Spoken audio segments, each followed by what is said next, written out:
Yo, good evening, USA, International, Canada, Long Island, aka Strong Island, the tri state areas of New Jersey, Connecticut, plus the five spots of Brooklyn, Bronx, Manhattan, Staten Island, Queens. This is your man and homie, G Money Stacks, aka the Gregonator, rhymes with now or later.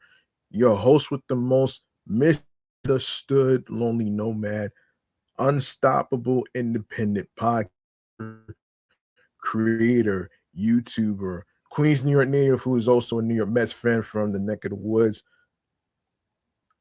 of the New York Mets and the New York Giants, and of course, the neck of the woods of Laurelton, Queens, New York. And yes, you're now rocking with me by listening, tuning in, streaming, and watching the 445th episode of Off the Meat Rat Chainz New York Avenue podcast. And man, oh man, I got a lineup full of topics for you today, including some breaking transit news in regards to the PATH trains service being to a fire. I will get to that in just a sec. And and we're live and direct from StreamYard alongside with YouTube and of course the comfort of my room where I do my podcast recordings. If you didn't get a chance to check out the episodes, why don't you do me a favor and go ahead and click on the subscribe button on the YouTube channel page, G Money Stacks 555, where you see all the episodes being uploaded and posted to the YouTube channel page. And of course, leave a like and a comment. Helps the channel and the algorithm. And of course, spread the word to your husbands, your wives, your boyfriends, girlfriends, friends, and the people you're cool with from work. And share the Linktree link with all the podcast feeds, with audio streaming platforms, and on great stuff. And also make sure you leave a 5-star rating and a positive review on Apple Podcasts. And of course, Spotify is included as well. Now, I want to cut to the chase and get into the breaking news in terms of what happened with the PATH trains that got canceled due to a fire. I'll break that down right here on the New York Mass Transit Files. All right. I hope everybody out there is safe, and I hope everyone out there is um able to find their way home to New Jersey or any other destinations and stuff. So be safe out there. All right. Okay. Here we go. New York Mass Transit Files.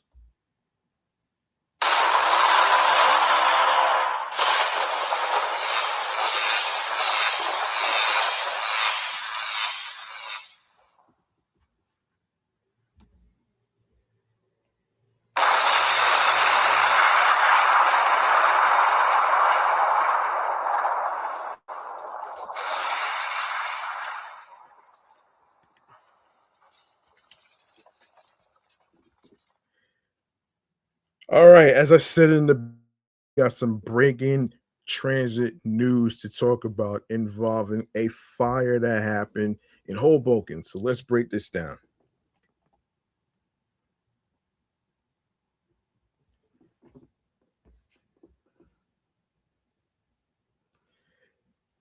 And this is according to the folks from northnewjersey.com. All right, so let's get into this.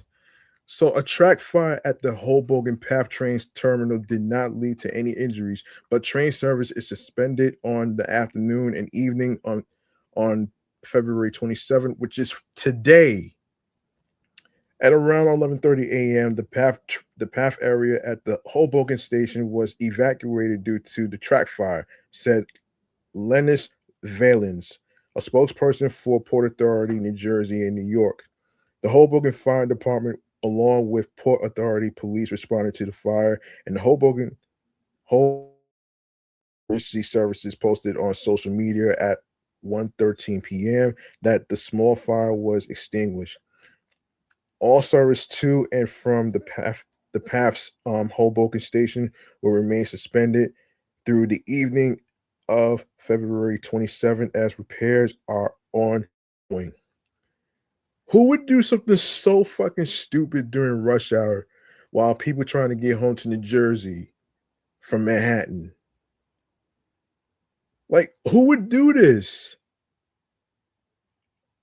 You got to be fucking kidding me.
Okay, let's continue.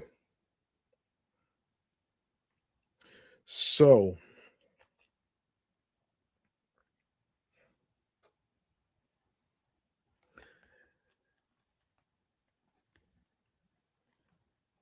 as I was saying before, actually, let me keep going. So, those traveling from New York City using the Morris Essex and Montclair Boonton lines should use alternate services to connect to westbound trains, said New Jersey Transit. New Jersey Transit posted on social media that customers are encouraged to take NJ Transit train service from PSNY to Newark Penn to connect via Newark Light Rail to Broad Street and transfer to M&E and mobile trains. Take New Jersey Transit Bus 126 from PABT to Hoboken, then take New York Waterway Ferry from Midtown West 39th Street Pier to Hoboken beginning at 4:10 p.m. If taken if taken bus 126 and 87 New Jersey Transit Light Rail and New York Waterway ferries, New Jersey Transit will cross on the path services. Valens said other alternate, other alternative services include between 33rd Street and WTC to accommodate transfers at Newport for New Jersey Transit light rail service.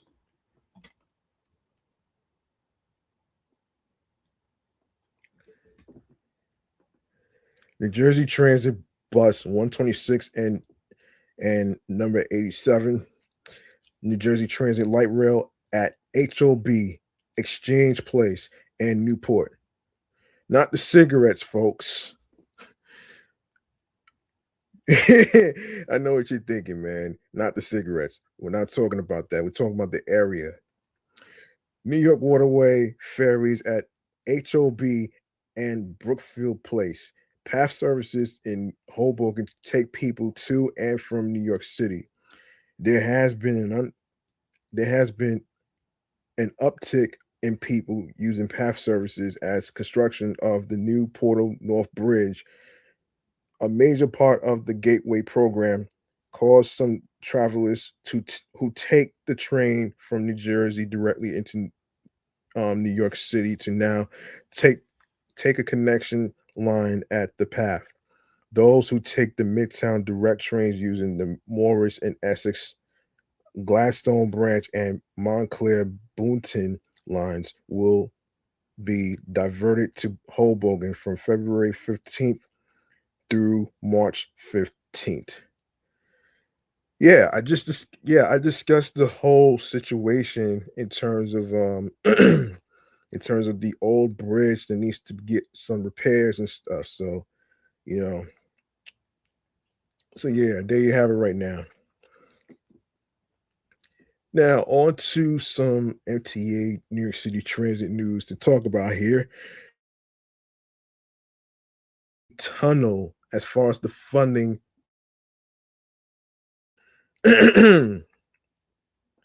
Yeah, so construction on the Gateway Tunnel Rail project will likely resume on Wednesday, which was 2 days ago, after nearly a month long pause. The Gateway Development Commission announced on Tuesday. GDC spokesperson Molly Beckhart told AM New York that workers on the project were already back at construction sites on Tuesday afternoon to clear away snow left from the blizzard that buried the city and surrounding areas over the weekend. Bert, Beckhart said construction on the $16 billion undertaking, which will replace a two-tube tunnel connecting New York's New York and New Jersey below the Hudson River, was scheduled to restart on Wednesday. However, that depends on how quickly crews can remove the snow. Hmm. That's a good question. That's a good question, right? Um,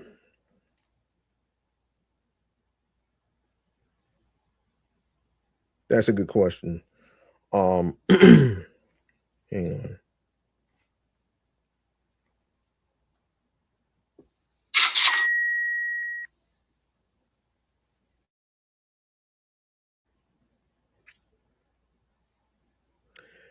All right.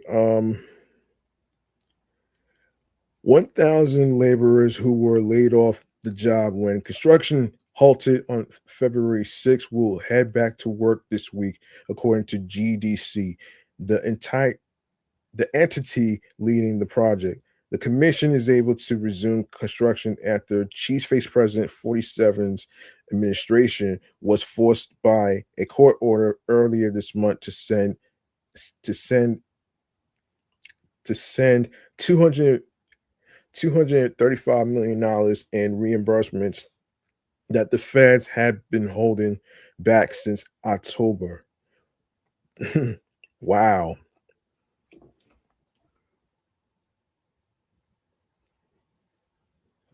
I mean, wow.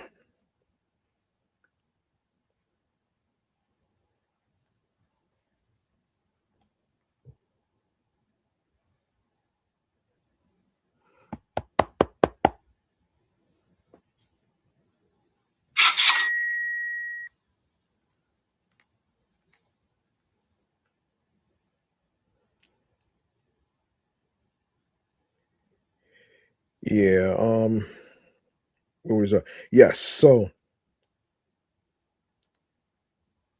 hundreds of workers will return to GDC's construction sites in New York and New Jersey, said Alicia Glenn, the GDC's New York commissioner and co chair, in a statement. This is great news for these workers, the hundreds of thousands of riders who take the train to New York City every day and the entire region. Let's see. Let me see.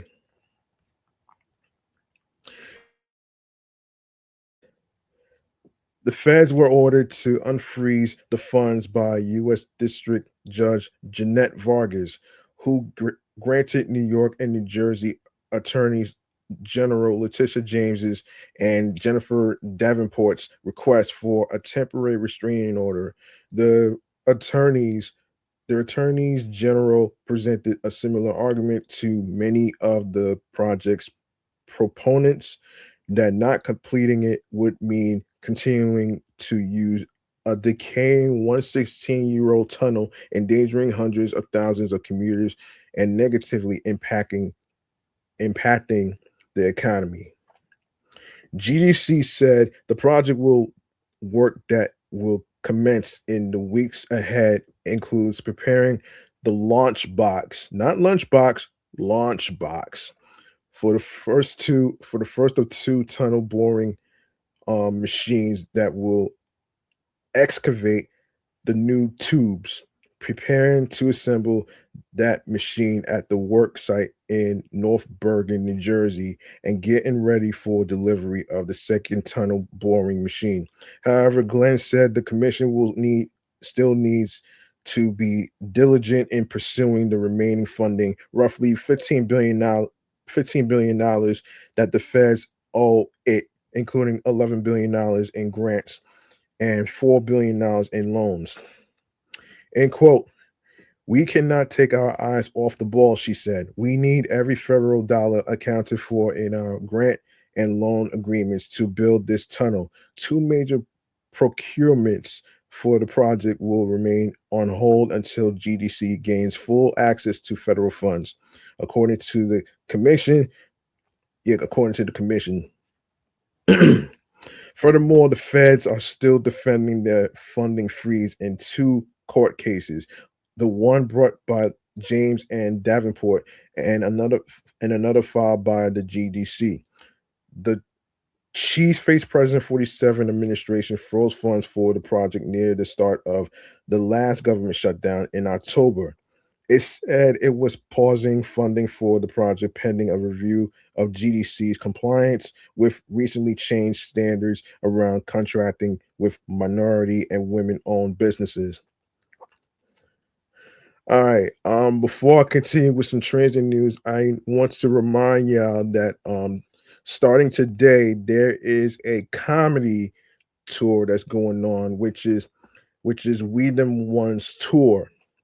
All right. So, for those of you who may not know, Mike Epps, DC Young Fly, and All Star Comedy lineup is happening.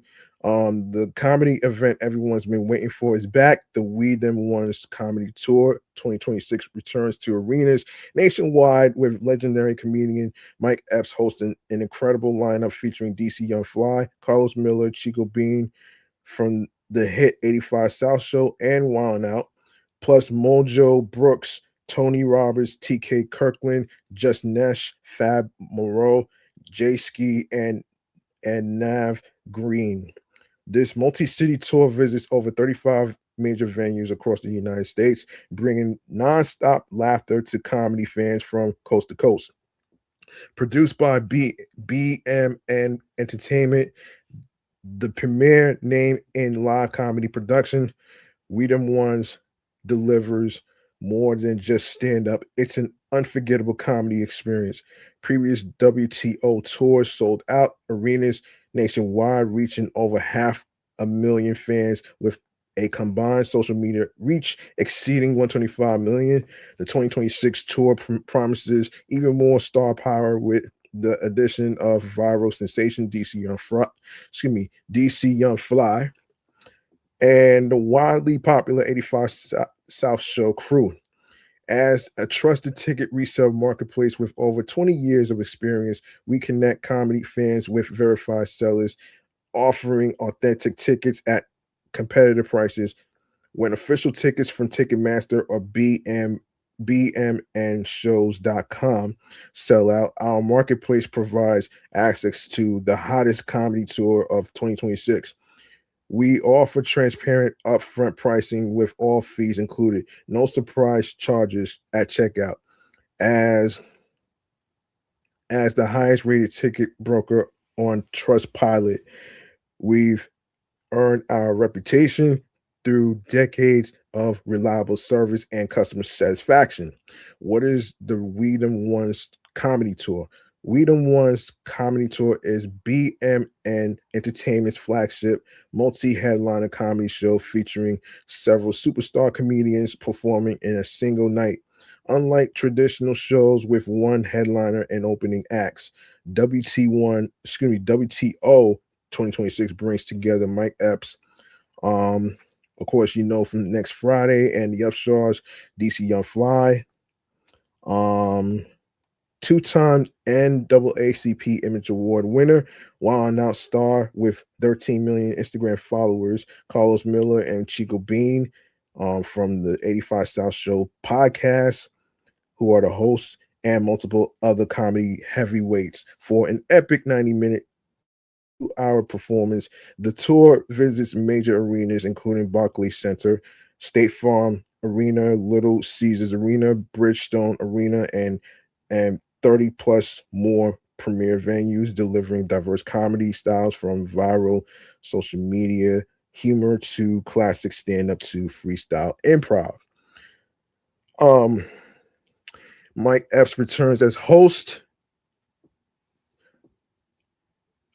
Mike Epps returns to host the 2026 We Them Ones Comedy Tour, bringing his legendary comedic talent and Hollywood star power.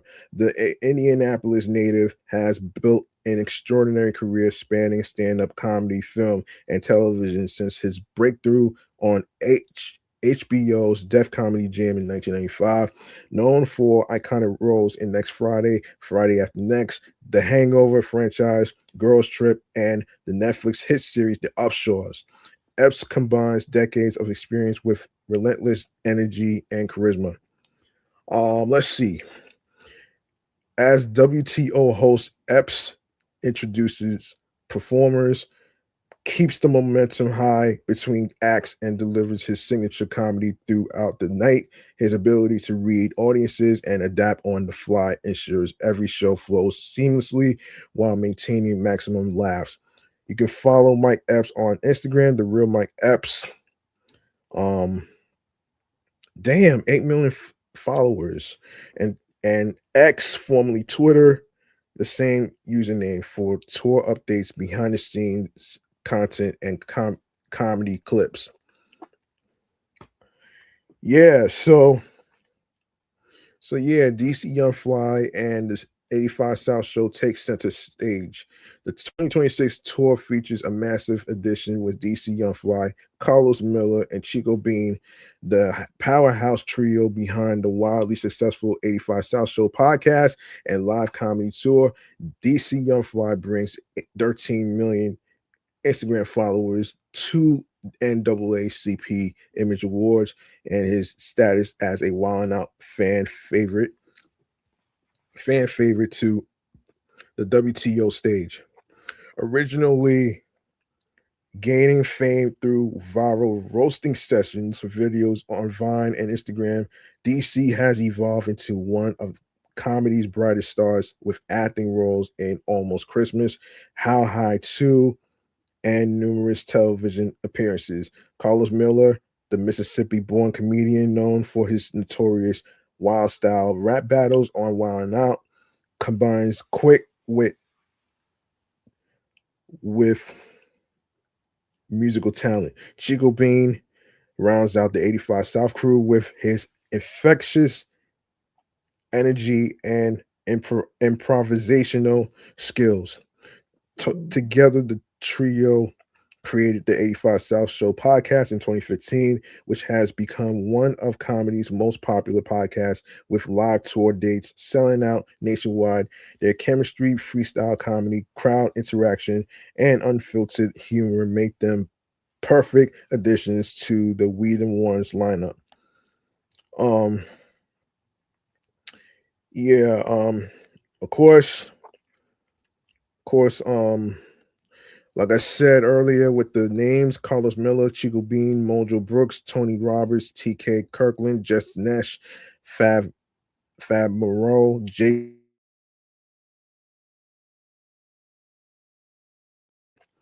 Of course, obviously, starting today, they're gonna be at the Barclays Center. Starting today, um, get hurry up and get your tickets because it's gonna be selling out real quick. Um, and the doors are and the show is going to start at 8 p.m. So hurry up and get your tickets. You can get it at Ticketmaster.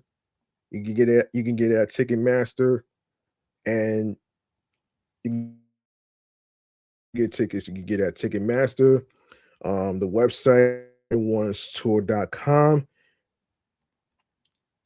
or you can try to get it at SeatGeek. All right, SeatGeek.com. All right, so we got today out the way. So some tour dates includes Sunday, March 1st, 7 p.m., which is at Eagle Bank Arena, Fairfax, Virginia.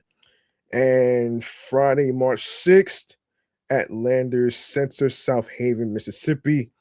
And of course, March 7th, next Saturday actually.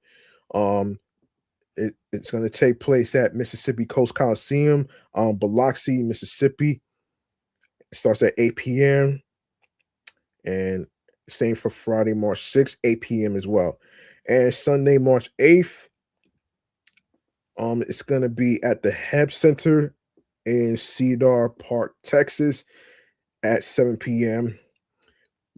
Wolstein Center, yes, Friday the 13th. It's gonna take place at the Wolstein Center in Cleveland, Ohio. No curses, no jinxes whatsoever. Just get there very early before before the seats are filled. Yeah. Saturday, Saturday at the Little Caesars Arena, Detroit, Michigan, March 14th at 8 p.m. And of course, Friday, March 20th, it's going to be at the Smoothie King Center in New Orleans, Louisiana. Starts at 8 p.m. And of course, Legacy Arena at in Birmingham, Alabama, Saturday, March 21st at 8 p.m. Spectrum Center, Charlotte, North Carolina, Sunday, March 22nd at 7 p.m. And Bridgestone Arena, Nashville, Tennessee, Friday, March 27th at 8 p.m. Saturday, March 28th at the Greensboro Coliseum, Greensboro, North Carolina at 8 p.m. And of course, Friday, April 3rd at Benchmark International Arena in Tampa, Florida at 8 p.m. And Saturday, April 4th at the Colonial Life Arena in Columbia, South Carolina at 8 p.m. Sunday, April 5th at the State Farm Arena, Atlanta, Georgia at 7 p.m. Saturday, April 11th at Young Fly. Hold on. I'm sorry. Intuit Dome, Inglewood, California at 8 p.m. Right. And Sunday, April 12th at Oakland Arena in Oakland, California at 7 p.m. And Fiserv Forum in Milwaukee, Wisconsin on Friday, April 17th at 8 p.m. And of course, Saturday, April at Van Andel Arena, Grand Rapids, Michigan. Let's see. And Chi Fets Arena, St. Louis, Missouri, Friday, April 24th at 8 p.m. And Saturday, April 25th at Wintrust Arena in Chicago, Illinois. Friday, May 1st, CFG Bank Arena, Baltimore, Maryland at 8 p.m. Saturday, May 2nd at the Boardwalk Hall, Atlantic City, New Jersey. Friday, May 8th, Texas Trust QD Texas. Um May Friday, May 8th at 8 p.m. Saturday, May 9th at the Toyota Center in Houston, Texas at 8 p.m. And the Hard Rock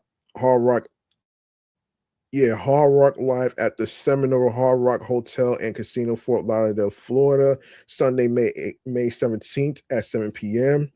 Friday, May 22nd at the Desert Diamond Arena, Glendale, Arizona. And of course, last but not least, Saturday, May 23rd, the theater in Las Vegas, Nevada at 8 p.m. All right. So if you live in any of those states and areas, make sure you go to www.wedemOnestour.com. You can either get it at Ticketmaster, you can get it at you can get it on SeatGeek.com as well. So these are your options. So there you go, right there. There you go. So there you go, right there. All right, now make sure you get there very early before the starting time. All right. Let's continue with where I left off here. Um not where I left off actually, but um okay, so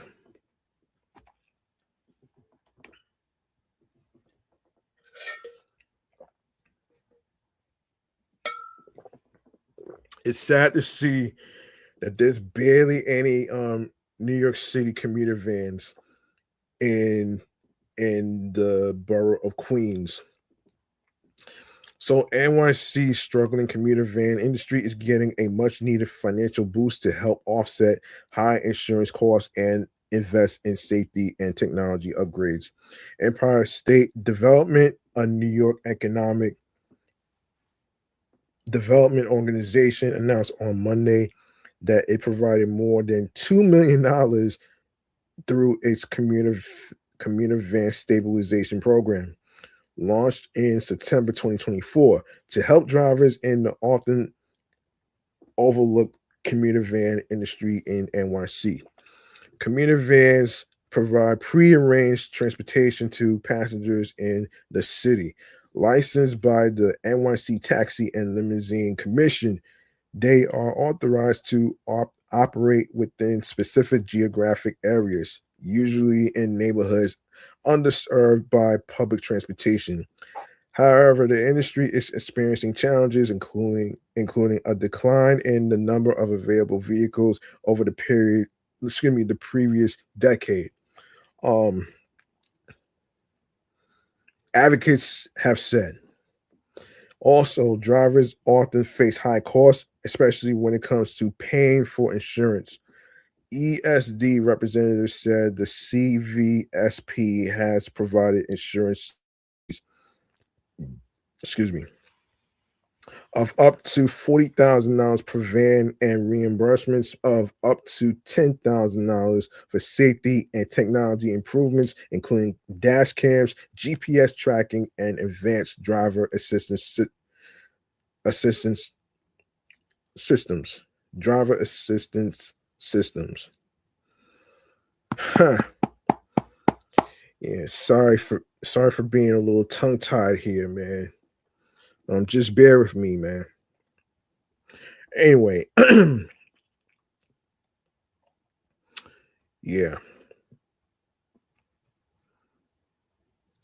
Um, Hold on one second, folks.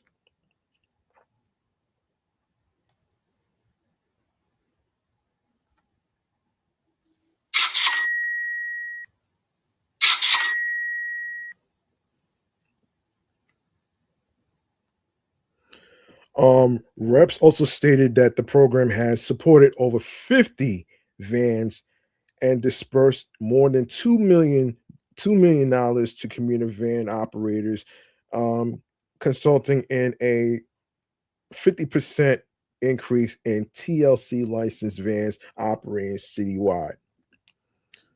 Um,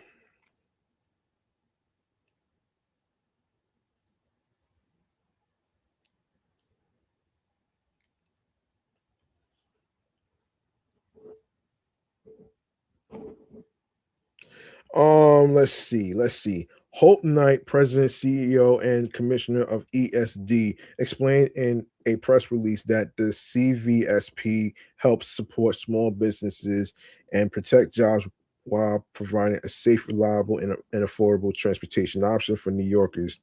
The commuter van stabilization program is making a real difference for operators and riders across New York City. New York City. The executive said, by helping cover steep insurance costs and supporting critical safety upgrades, ESD is strengthening an industry that thousands of working families rely on every day.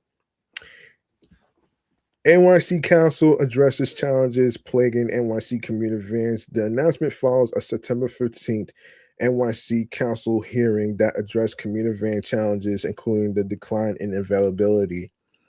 Let's see. Many New Yorkers choose them for their reliability and ability to bridge gaps in existing transit systems. Queens City Council members Selvina Brooks Powers said during the hearing. However, the licensed commuter van industry has struggled since the slamdemic, with over 500 licensed vans in 2014 down to less than 40 a decade later. In addition to the ESD's insurance relief and other funding, legislation is sitting in the NYC Council aimed at helping the commuter van industry. Brooks Powers introduced two bills, Intros 1346 and 1347, that would provide a periodic study of the commuter van industry and an enforcement checklist aimed at cracking down on illegal vehicles, allowing maximum penalties to be applied when they break multiple rules at once. Both bills are laid over the council's Transportation and Infrastructure Committee. Meanwhile, New York State Assembly member Khalil Anderson, who represents parts of Queens, applauded ESD for its work on the stabilization program. Our operators, long burdened by high insurance costs, have access to safety and technology upgrades through this program, Anderson said. The CVSP is a meaningful investment that acknowledges the essential role commuter vans play in augmenting our mass transportation network. To ensure continued progress and long term stability, this industry needs additional support from the state. Of course, more if you'd like to learn more information about commuter vans in NYC is available at nyc.gov under the TLC. All right. All right, on to the next one. On to the next one, man. Let's get into um okay, so recently there's been like there's been like an issue with the MTA. Earlier I was watching on New York Living, and one of the topics was talking about the MTA thinking about adding advertisements on their subway cars. Here's what's happening here. Sounds like another subway nuisance, um, which means nonsense. Strap hangers already struggling to hear service updates over the roar of the subway will soon have to put up with paid commercials blaring through the same speakers in the latest cash grab from the flailing agency. The MTA is testing out a new station audio advertisements pilot, turning select subway and commuter rail stations into test labs for paid 30-second ads that can play as often as once every 10 minutes, according to an agency memo. Um, let's see. No. Um. All right. An MTA spokesperson said after this story was published that the test had been underway several months, and officials would make a final call to expand or continue in June. The noisy intrusion is the latest disruption to commuters' serenity as commercialization seeps into every aspect of New Yorkers' daily routines, even though the MTA barely makes any money from ads. Officials insist the spots will be capped at 75 decibels and barred from mimicking alarms, emergencies, or official announcements, though a volume pledge from the MTA is a tough sell. Let me know in the comments how you feel about the MTA pilot run of advertisements on subway cars. All right. I may make that a question in my YouTube community tab when I get a chance after I get off the air of this podcast episode. In 2021, a roaring Lion King platform ad the MTA claimed was aimed at 78 decibels was measured by the Post at a staggering 99 decibels. Um, Only audio advertisements for media, entertainment, and sports will be allowed at first, and any ad that could be mistaken for an MTA message is forbidden. The fine print did not show up at Thursday's meeting, clutching a copy of the dystopian novel Fahrenheit 451 and comparing the subway soundscape to propaganda loudspeakers in the. Do you have to put politics in everything? No, the fuck you don't, man. Like, come on, man. They are playing ads through the same speakers that provide service updates. Aki or car rage, arguing audio advertising would degrade the passenger's experience to raise revenue a small fraction of a percent. He begged board members to squash the pilot. I'm asking for someone to step in and say audio advertising is a step too far, or Carr said.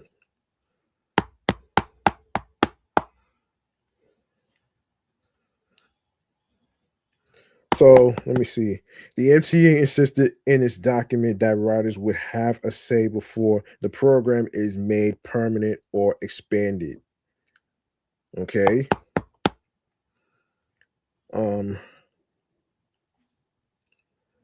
the MTA's assessment of the future viability of a station audio advertisements program will be affected by the reaction of its, the memo stated, and stressed that advertisers should remember the system is full of kids and riders from a wide diversity of cultural backgrounds. Why did why do they care? Why do they care so much about the advertisements and stuff? First of all,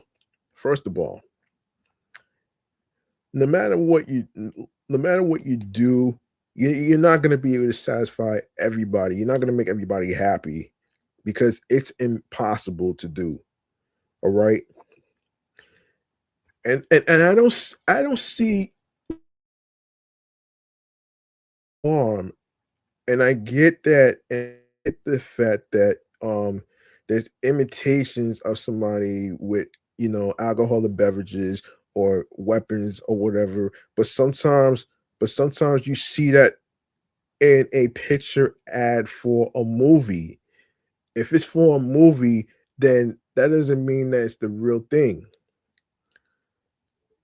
And I digress on that shit though, man, because everything's too political. I'm not gonna make this too political and shit. So anyway, let me keep going, man.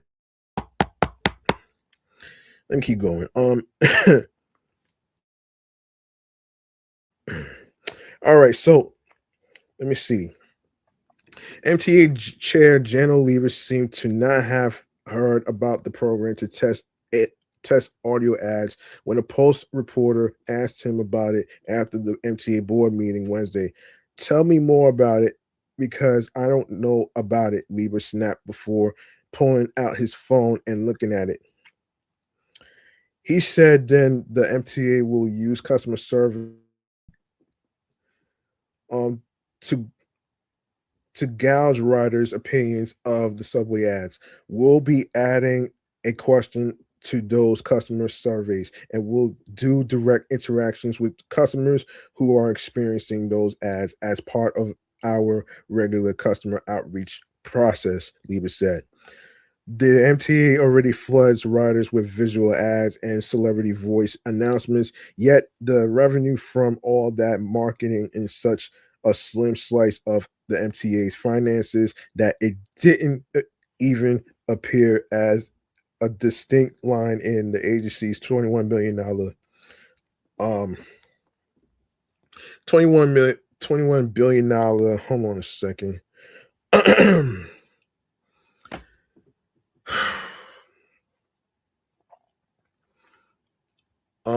Let me see.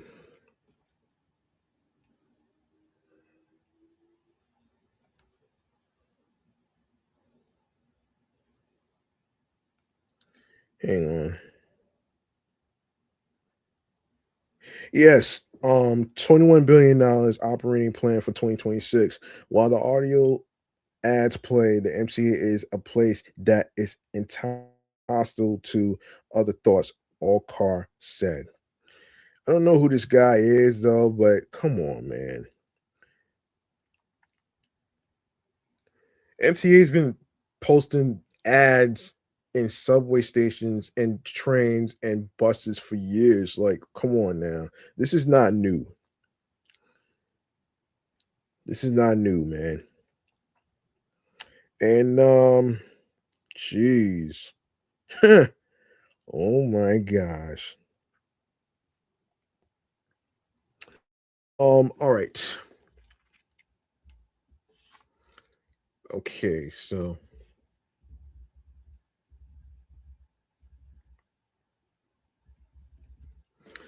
let me make sure.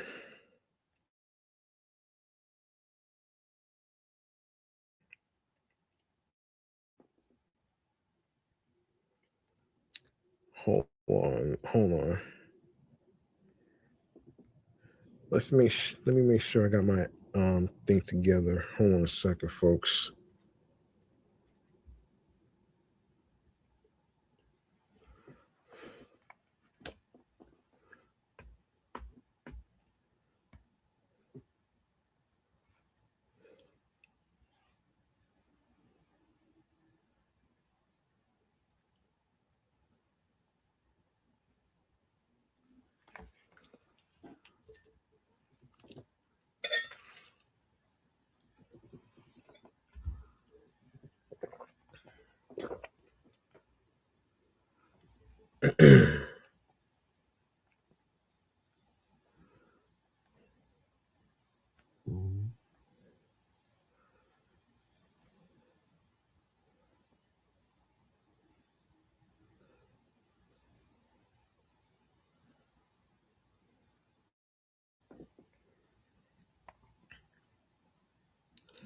Subway trains separate in the Bronx.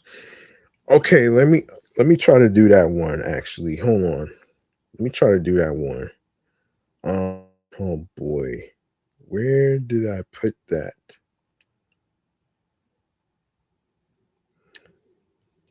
Actually, there's another one I seen actually. Let me go find that. Let me find that real quick.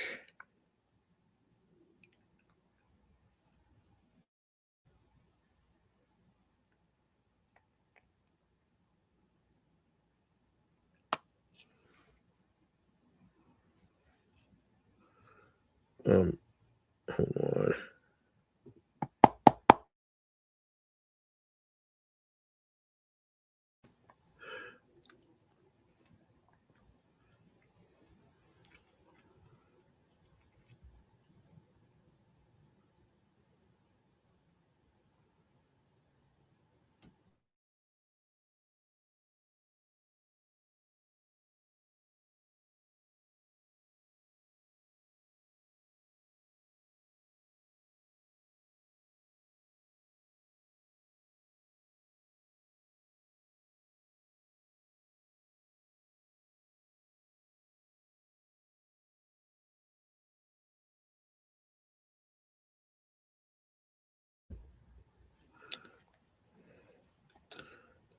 Hold on. I saw something Bronx related.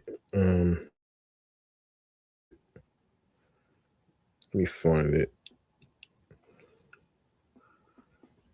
I saw something Bronx related. Yeah, there it is. There it is. One more transit news to talk about here is um advocates with the Stop the Cross Bronx Expansion Coalition rallied at the Bronx River Arts Center on Wednesday, urging Mayor Zoran Mandani's administration to fast track restarting a stalled bus lane project on Tremont Avenue as an alternative to the state's plan to repair the Cross Bronx Expressway.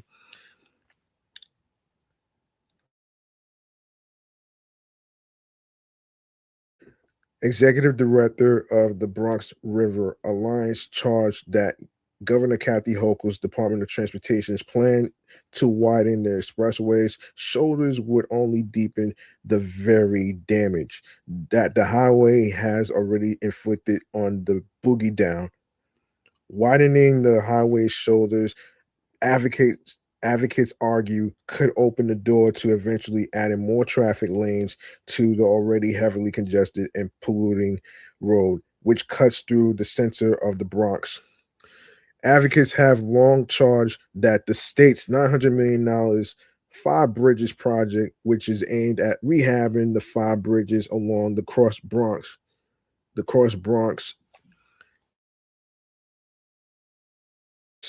would bring necessary repairs, address the highway's adverse environmental impact on Bronx sites.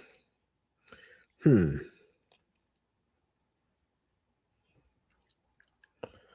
Um. Okay. Let me find out. Let me find out something.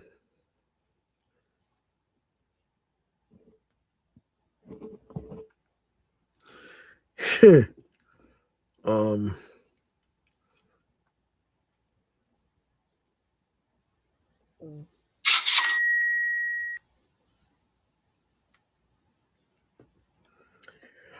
As an alternative, Sanchez said Mandani's Department of Transportation should restart plans to build half-mile busways on Tremont Avenue to speed up the BX36 bus, which was paused by former Mayor Eric Adams' administration last summer. Part of the BX36's route runs parallel to a stretch of the cross. The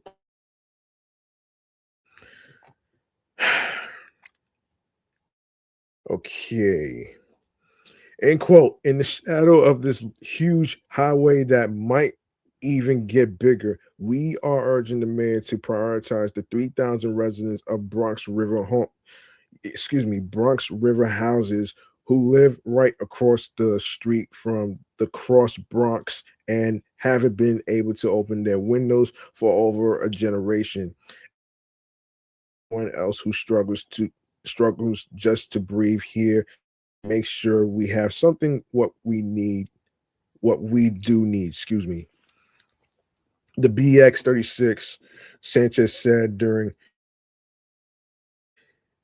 in quote, we need the mayor to fast track the Tremont Avenue busway before state construction locks in a future that once again leaves the Bronx behind, he added. In response to the coalition's request, City DOT spokesperson touted the Mandani administration's commitment to restart a plan to build offset bus lanes on Fordham Road earlier this month, after the Adams administration halted that project as well. He also teased that the administration will pursue more projects to speed up Bronx bus service in the near future. Okay, so we're just getting started. The Mandani administration has tasked us with developing bold ideas to bring bus service to the next level, and we look forward to sharing these plans soon. Barone said in a statement. AM New York reached out awaiting a response. During the press conference, Anna Balanga, the Bronx organizer for the group Transportation Alternatives, said the coalition is demanding that the state keep the cross Bronx within its original footprint.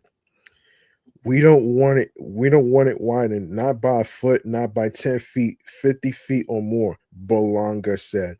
We want to stay within its original footprint. We've been steadfast with this ask for over a year, and we will continue to be steadfast on. So, if there's any updates about that, I'll actually circle back. I'll circle back. All right. Let's see. Let me make sure I have everything set up here. Let's see.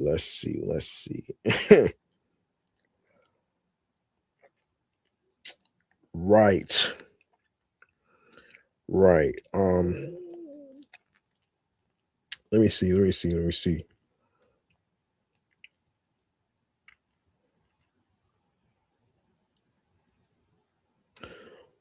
Deadly. Oh yeah.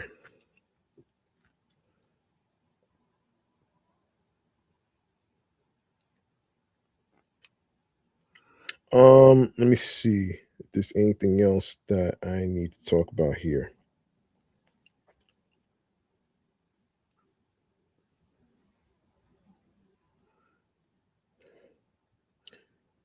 Okay.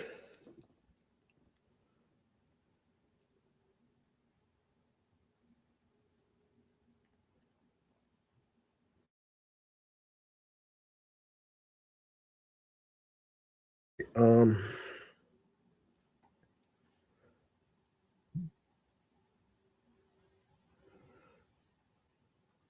hold on. All right. Let me see.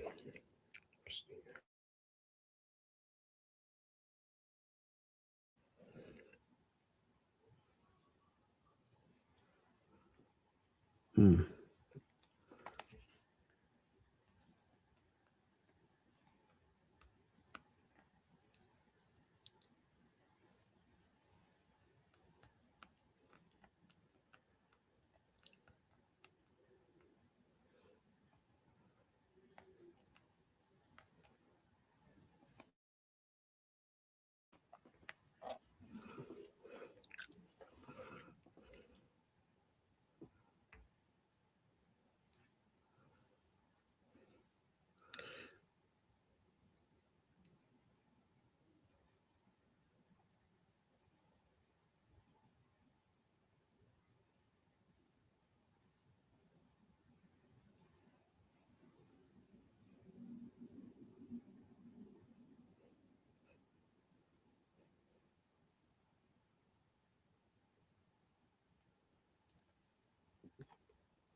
Yeah, sorry about that. Um,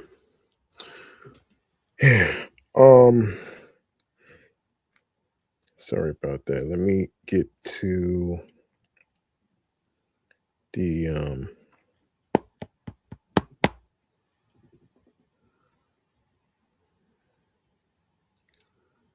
All right, let me get to.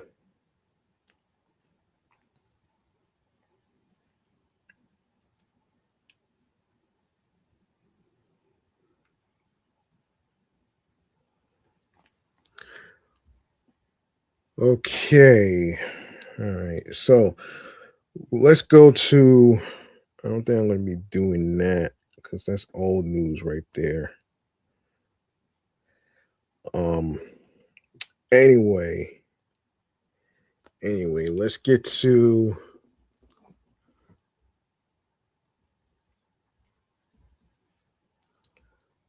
this next segment right here.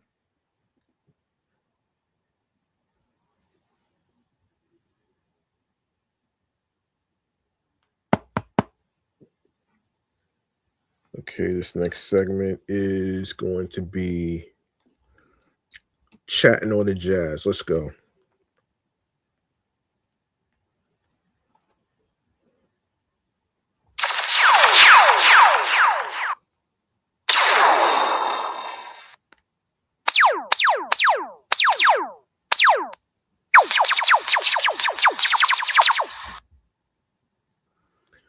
All right.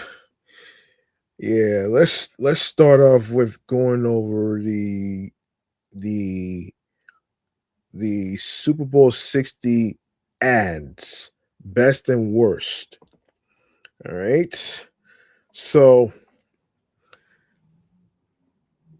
all right. So, starting with Michelob's The Ultra Instructor stars actor Kurt Russell as a mysterious ski instructor who takes a slow skier under his wing to teach him how to be the first one of his friends down the slope and getting stuck buying everyone's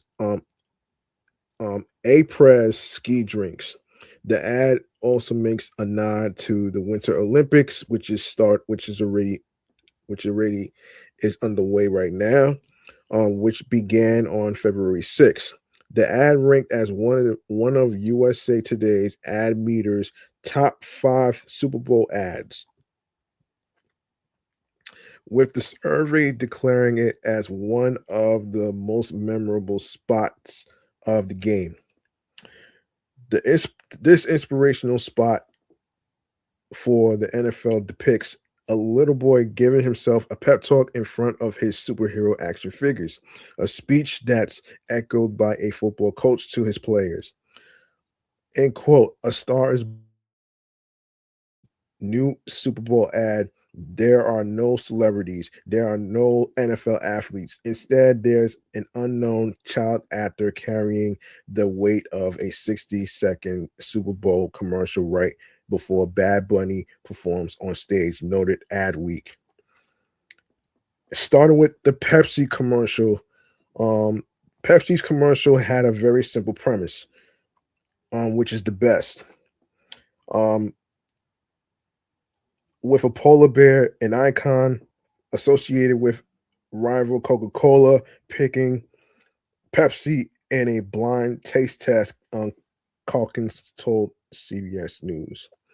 Later in the ad, two polar bears are captured drinking Pepsi Zero sugar excuse me, Pepsi Zero sugar sodas on a kiss cam, referencing the infamous Coldplay kiss cam moment from 2025. Rather than shrinking from the spotlight, the Bears embraced the moment, lifting um lifting their Pepsi cans for all to see. The ad makes people feel good about Pepsi. That is really the goal. For people who drink Pepsi to feel good, Calkins noted. Some might debate if it helped Coke as well, because the polar bears are so associated with Coke, but it brought you into the spot, and it had that great Coldplay moment. TurboTax's Super Bowl commercial features Academy Award winner Adrian Brody as he prepares for his role as a tax preparer and takes it a bit too seriously. I just want to tap into the pain of taxes, Brody exclaims. A TurboTax expert hired to coach Brody reminds him, we take the pain out of taxes, remember? The commercial wins on star power and I and and laugh out louds, LOLs. Yeah, noted ad week. Brody's on-screen gravitas draws attention on its own, but the strategic decision to cast him as a tongue-in-cheek version of himself, pushing up against a too chill role, packs a real punch. It added the mess. It added, and the message doesn't get lost. TurboTax is the drama-free anti-Brody. Now we go to the worst Super Bowl ads. Coinbase. Coinbase's ads got a failing grade from the Kellogg Review panel because the pared down commercial was unclear about what the crypto exchange does, or even that it has anything to do with cryptocurrency. Another worst Super Bowl ad, AI.com. AI.com's ad earned away from the Kellogg Review because the panelists said they were left unsure of what the service could do, a weakness when other AI related ads provided strong messaging about the value of their products. Calkin said. Anthropic did no Anthropic, excuse me, did a good job with differentiating its message. It was clear what it was and why you should use it. Calkins said AI.com was a super confusing spot because it wasn't clear what the product is or why you should go and use it. All right, so full ratings for Super Bowl 60 ads. All right, so below is the full list of Super Bowl commercial ratings from the Kellogg panel, which rates the commercials on their marketing effectiveness. This one, A minus rated ads. Google, Bosch, Novartis, Anthropic, Michelin Ultra, NFL, Pepsi, TurboTax, and Levi's jeans. B minus rated Super Bowl ads includes Fanatics Sportsbook, Lay's potato chips, yum, Ring, Xfinity, T-Mobile, Uber Eats, Hellman's, Microsoft Copilot, Squarespace, Grubhub, um, Wix, Budweiser, Pokemon, Meta, Liquid Death. Damn. Damn. What a weird name. Anyway, Red Bull. C minus. Oh man. C rated Super Bowl ads. Apartments.com, homes.com, Liquid IV, Toyota, Dove, Universal Orlando Resort, Pringles, Yum, Blue Square Alliance Against Hate, Hims and Hers, Wegovy, Nerds, Candy, yes, Yum, Base for of course, Bud Light, Toyota, Gen Spark, State Farm, DraftKings, um, um, Bullringer, Interhelm, Interheim, excuse me, Bull Bullringer, Angelheim, Cadillac, Kinder Bueno, WeatherTech, Amazon Alexa, and OpenAI.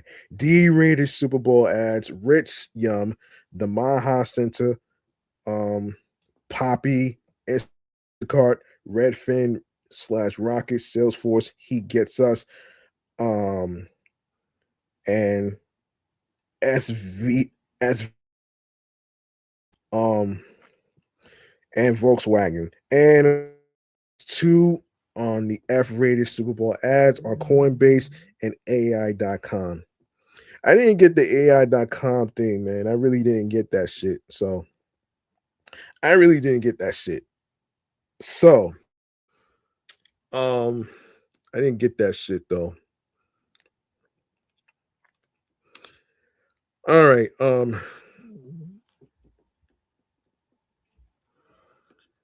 right.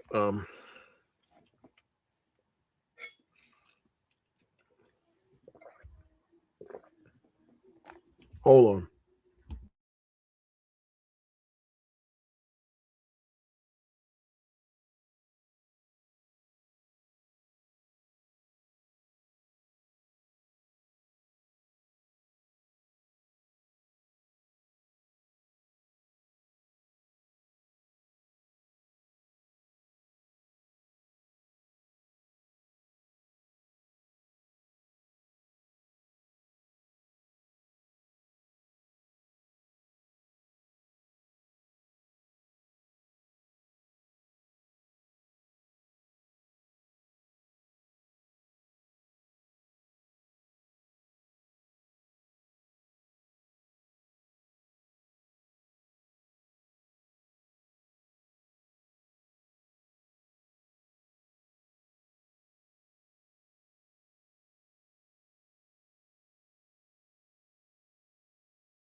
Yeah, sorry about that, folks. I had to run to the bathroom real quick.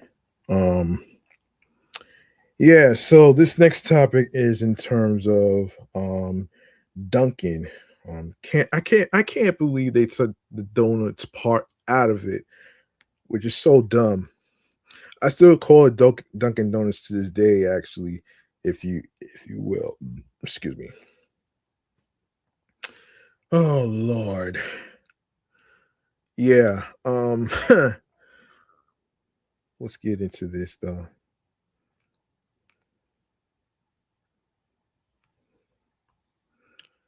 Hold on. Yeah.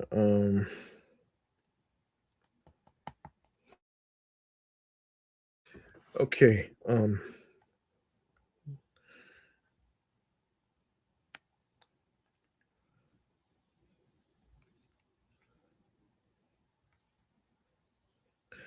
Uh, um Dunkin' Donuts new flavor cereal and milk. Um Latte breakdown. Oh man. Yeah, let's break this down, man. And this is from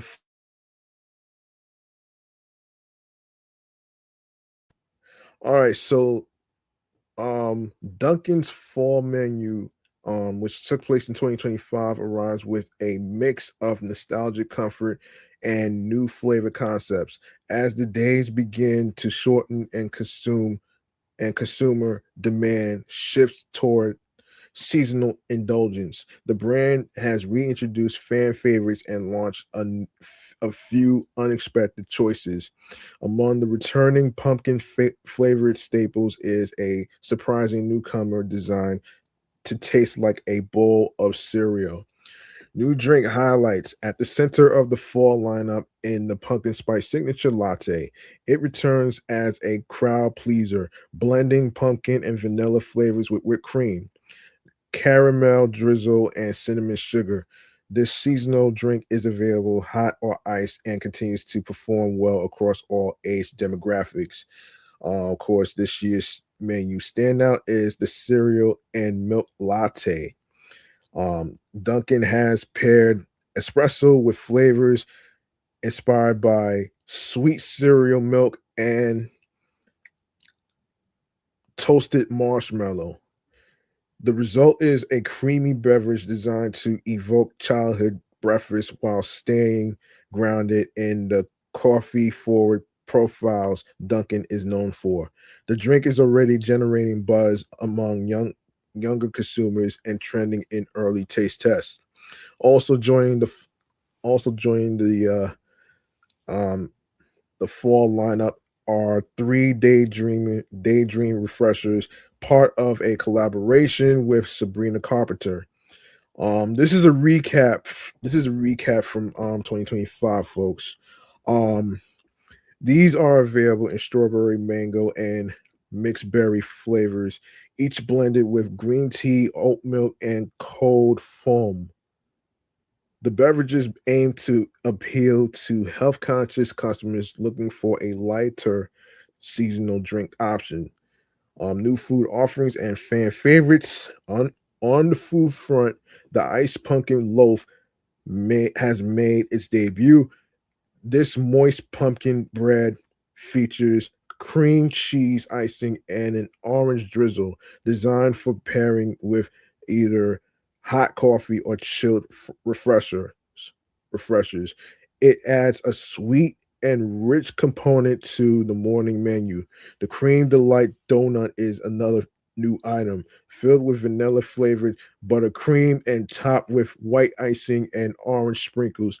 It leans heavily into seasonal aesthetics and flavor, aligning with visual trends that tend to perform well on social media.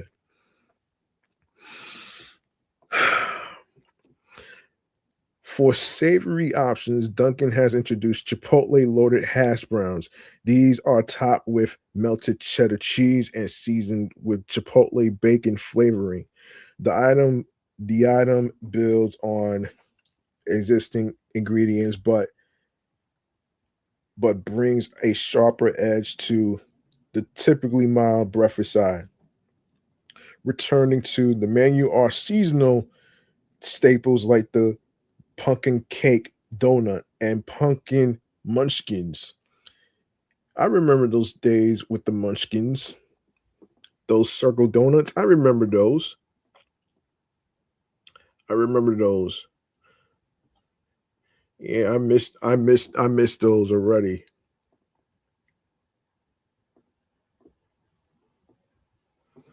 I missed those already.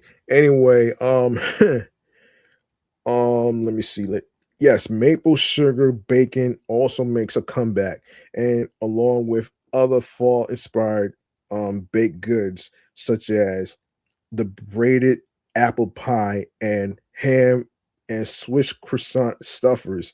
To round things out, the $6 meal deal is available again, offering a breakfast sandwich, hash browns, and small coffee as part of a value-driven bundle. Okay, timing and seasonal strategy. Dunkin' officially launched its fall offerings on August 20th, marking an early entry compared to Starbucks and other competitors. The brand appears to be taking advantage of consumer readiness for autumn flavors, which has continued to shift earlier each year. This timing positions Dunkin' to capture the first wave of seasonal spending. There are reports suggesting a second menu update is was scheduled for October 15th. While not yet confirmed by the company, leaks indicate a possible rollout. Actually, a rollout of Halloween themed beverages and bakery items that lean into darker flavors and candy inspired creations. If accurate, this two-phase approach will allow Dunkin' to maintain seasonal relevance through the full stretch of fall. So yes, this is so yes, like I said, man, the name of the episode is yeah, Dunkin' Donuts new flavor cereal and milk. Um yeah, yeah. Okay. Yeah, I may have to change this to Dunkin' new flavor cereal and milk latte. Yeah, I'm gonna do that after I get off the air. Change it to Dunkin' new flavor cereal and milk latte. We'll see. We'll see how it fits though. Anyway, let's anyway. All right, man. All right, this whole thing with 50 Cent is really getting nuttier than peanut butter, okay? This thing is getting nuttier than peanut butter, man. I'm going to do a separate episode to discuss the differentiation between an entertainer versus a comedian. There is a big, big, big difference. All right. Being a comedian is not the same as being an entertainer. You know what I'm saying? So I'm gonna save that topic for another time. All right, so according to Hip Hop DX, Ti is the latest rapper to be targeted by 50 Cent and his social media shenanigans. The Atlanta rap legend has made an unlikely pivot into the world of stand-up comedy in recent years. Um, but it appears the G Unit general is not impressed by his comedic talents. A since deleted Instagram post, 50 shared a clip of Ti seemingly bombing on the stage during his recent Cheaper Than Therapy comedy special while delivering a joke about friend and collaborator Young Thug. This is fucking ridiculous, man. 50 Cent is a grown ass man and he's still fucking funny though, man. You know, listen, man. He's gonna be remembered as a rapper, man. He's even though he's doing TV, TV and movies and shit. But you're not going to you can't erase the rapper. Um, you can't erase the rapper out of a person. You feel what I'm saying? You can't erase that because that's part of his music life, and it's a part of him. You know what I'm saying? But yeah, though, man, you're too old for this shit, 50.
You know what the worst part of what 50 Cent did?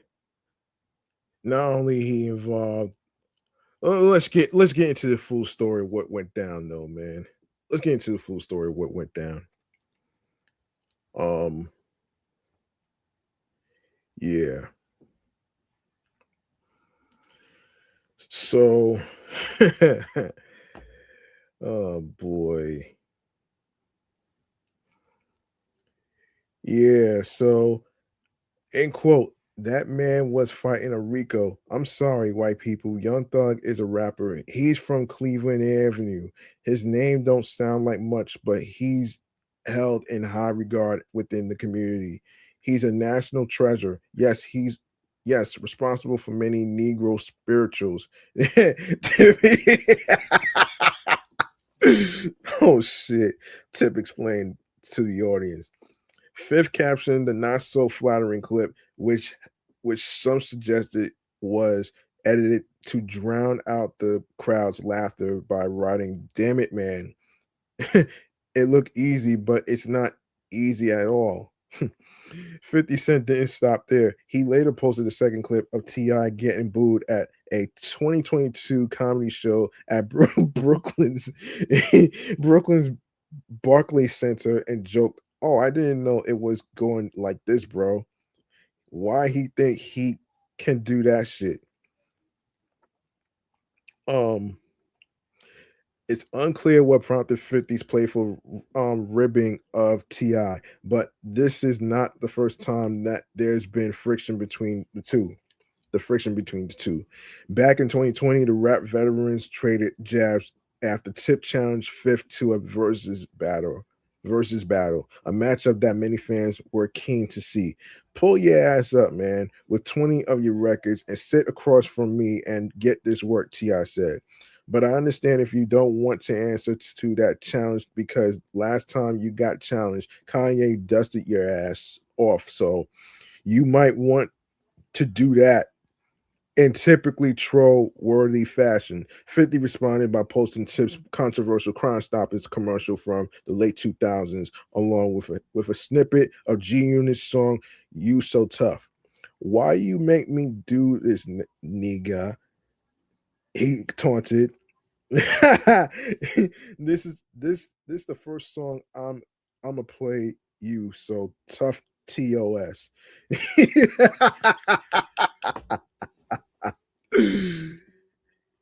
Let me tell you something, man. If you're having ground beef with somebody, you don't involve nobody's families, okay? His stupid ass involved Ti's family includes Tiny from Escape. And then you got King, and then you got King who is cursing the living shit out of him. And then now you got Tiny and and Damani getting involved in 50's fucking bullshit mess, man. Listen, man. Listen. Listen. Crazy though, man. As I was listening to Mornings with Marrow on Hot 97 on their YouTube channel page. The crazy shit is I know for a fact that Cash is a fan of 50 Cent and stuff like that though, man. But at the same time, man, like you expect to have like a battle or whatever, but I don't think that's going to happen. Like you can't force shit to happen because it has to be like a moment thing. The thing I can't really get is like it's like, listen, man, you know good and hella well that he's been doing that to everybody for years, man. He's on to something else though, man. He's into TV, creating TV shows and stuff like that though, man. The power universes and all that other shit though, man. But at the same time, but at the same time though, Ti did not respect him, man. He lost respect for the guy, man. And can you blame his ass? I don't blame Ti, man, for not respecting 50 Cent though, man. Everybody knows that he's a fucking bully, man. You feel what I'm saying? He's a fucking bully. But yo, man, if you're gonna battle somebody, don't involve nobody's families, man. What's wrong with you? Now karma is gonna hit you in the face like a sheet of ice, and your crazy ass is going to be falling flat on your face on the sidewalk cement like flapjack pancakes. All right. You're gonna be stuck in your face with all that crazy ass shit, man. Like cut it out, man. Seriously. You're a grown ass man and you're bullying people. You're even in that fucking um Street Fighter movie reboot playing Bullrod. You know what I'm saying? That's coming out in October. Like, come on now. Is all that shit really worth it? Everybody's tired of that shit, man. Like, everybody's tired of that shit. Like, move on, man. Anyway, man, I just had to get it off of my chest, though, man. That's not like, come on, man. And speaking of which, guess what? How many of you remember the Peanuts cartoon? Right? How many of you remember this cartoon with Charlie Brown, Linus, and all the other characters? Peppermint Patty and that dusty kid who's always dirty and shit. Um, yeah. So let's get into what's going on here. According to USA Today, um, wait a minute here. Santa Rosa, California. Jeannie Schultz has a wicked sense of humor. The 86-year-old widow of Charles Schultz, creator of Snoopy, Charlie Brown, and the rest of the not so merry Peanuts gang, has become the conservative of his legacy. Schultz is among the owners of Peanuts Worldwide, through which all partnership flows from Snoopy stamp Uniqlo t-shirts to a new Apple TV Plus special. She sits down with USA Today in an office at her husband's eponymous museum, filled to the brim with Peanuts paraphernalia. A life-size Snoopy kicks back in the swivel chair behind her desk in the den once occupied by Charles, affectionately known as Sparky. She's gearing up for the strip's 75th anniversary, which took place on October 2nd. And when asked about the enormity of the preparation, she offers, in quote, why else was I going to do? Go play bridge and golf every day? Oh man. Peppered throughout the conversation is that wit, which evokes her husband, whose cartoons imbued with a similar tone, enjoy a rarefied cultural space. As streaming platforms bloat with endless offerings and attention spans shrink, the likelihood that anything will stick seems increasingly atypical. Perhaps that's why the staying power of Peanuts is so refreshing. Unlike plenty of entertainment which can become stale or worse, offensive with age, the strip's salience has remained, and it's found a loyal band of followers in Gen Z. Their attachment to Snoopy, the multi personality beagle who goes where the human characters cannot, is particularly strong. Online Snoopy is mimetic gold, charming users in his big buffer coat, his easily readable yet wordless emotions, making him the ultimate hashtag relatable hashtag king. Um, and sorry, I had to speak loud through the music that's going on outside. I do apologize for that.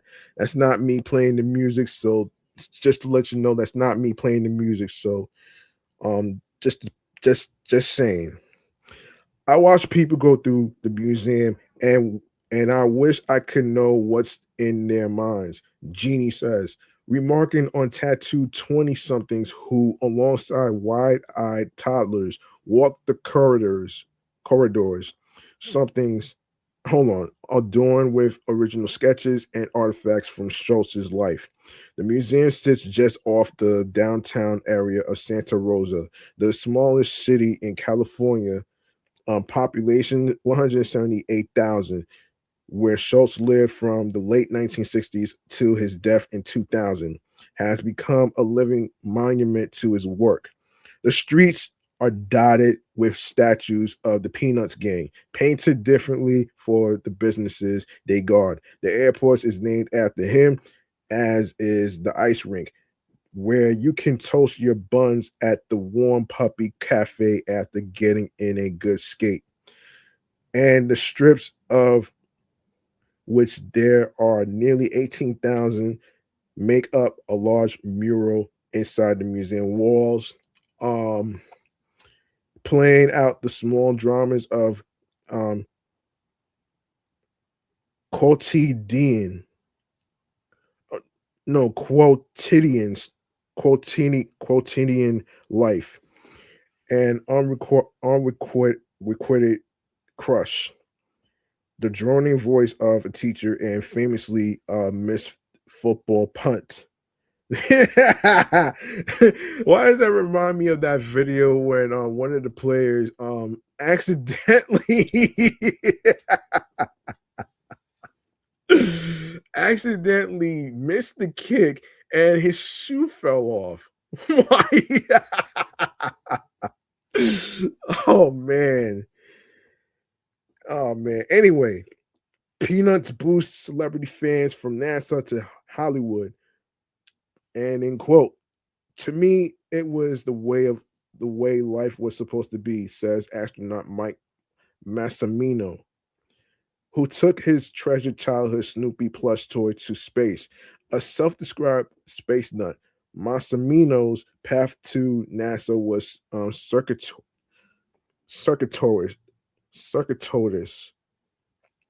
When the engines revved for his first trip to the great beyond, he had Snoopy in tow. Peanuts, he says, is like baseball and the space program, an indelible symbol of the American ideal. When you go to space, it's like it's somewhat of an emotional thing. He says, for me, it was like this little boy dream. To pay tribute, he brought the stuffed pup whom he used to dream with and play with and imagine going to the moon. It didn't hurt, of course, that a pilot was among many alter egos Schultz sketched for the dog. Andy Cohen, the sharp-tongued host of Watch What Happens Live, also claims a close attachment to his childhood stuffed Snoopy, though it's hanging by a thread. It sits on a shelf still. He says, revealing that his close friend Anderson Cooper has the same doll in the same um,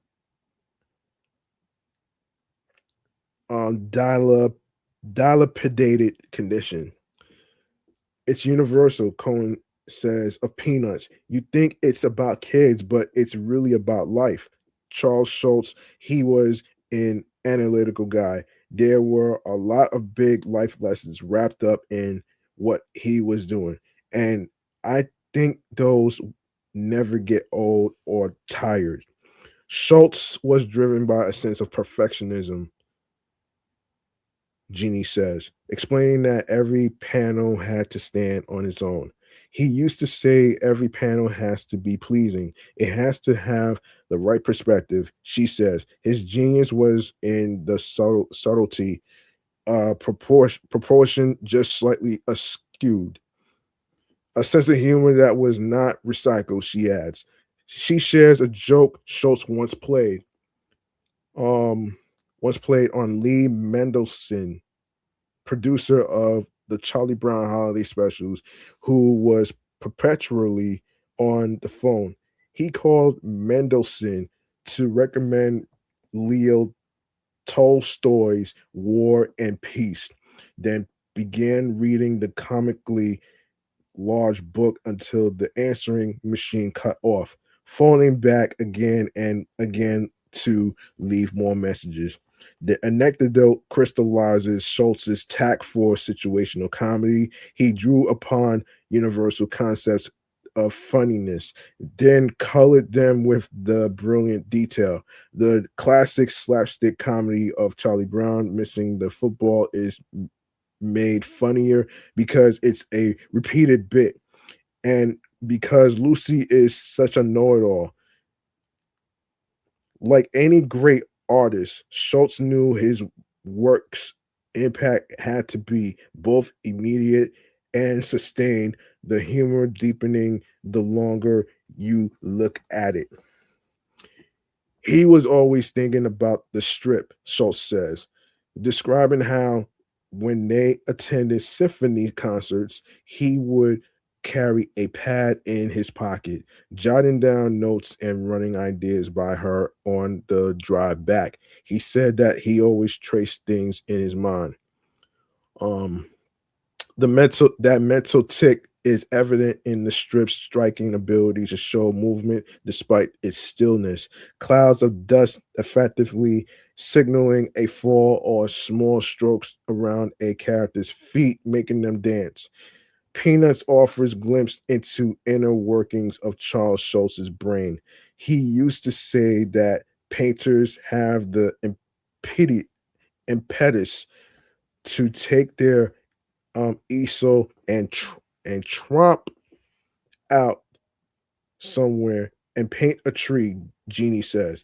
And he actually kept the curtains closed and didn't do that because I think that his painting, his drawing was more in his brain. Viewed through that lens, the Peanuts universe is a character study of Schultz himself. He was very internal, but I think he suffered a lot emotionally, says Billie Jean King, a devout admirer and close friend. She recalls him as very shy, so much so that if he wanted to get her attention, he would write her name into the strip rather than call her up. He was always thinking about the world around him, she says. After requesting to see him work, King once ventured into his studio to watch him sketch the characters that had grounded her youth. He told her, she says, that he needed to be able to draw a human body correctly before being able to manipulate it. Why is he able to do what he does? It's because he could do the other, King explains. It was very precise and very strict and disciplined, and yet you don't get the feeling of that, how much work went behind all these things he did. He always wanted his strip to be the best one on the page, Jeannie says, describing him as eternally curious. He read a lot of biographies, she says, because he was thinking, do these people who have created great works, do they have any of the same worries and fears that I have? If legacy had been among those fears, he needn't have worried. Charlie Brown, melancholic as he is, looks to be as a sprightly 75, ringing in the anniversary as popular now as he's ever been. Peanuts Worldwide has helped keep Schultz's beloved characters front of mind, splashing them everywhere from Timex watches to cue boards. Clue boards. We tried to keep true to what Sparky created. Um, says Melissa Menta, a key player in the brand's global presence. Even though it does feel like Peanuts is everywhere, we're also pushing our partners not to a Snoopy onto a t-shirt without a story behind it. In other words, no need to keep an eye out for the crumble cookie and Woodstock collab anytime soon. Alec Baldwin, the great Houdini, and a sense of subtle humor. I always love when people don't push too much, says Alec Baldwin, who is particularly fond of the great Houdini, Snoopy's magician alter ego. I think of Charlie Brown as the Bob Newhart of cartoon characters. Oh shit. It's dry, it's real. Nothing Nothing, everything has to be slappingly funny, he adds. His sense of humor was a given, but his sense of characters and subtlety was so immense. That the characters weren't overwritten has remained the strip's charm. A common thread among its celebrity fans was the universality. Hold on, universal, universal, universality of the emotions it laid before. The things that stick stay true to some essential thing. Baldwin says it's loose enough, it's plain enough. You can put on it what you want. You can assign to them certain characteristics you want to assign to yourself. King feels much the same. It's the emotions of the characters, she says. You feel whatever they are feeling. As Jeannie readies to say goodbye, coffee drained from her Snoopy embossed mug, she offers yet another glimpse of that signature Schultz humor. Asked what she might tell a younger version of herself about life, she responds with a twinkle in her eye. Don't expect too much. Matter of fact, no frills, but funny in a way that's hard to put your finger on. It's exactly what Charlie Brown would say. Yeah, this is clever. Congratulations to Peanuts celebrating their 75th anniversary. Yeah, yeah.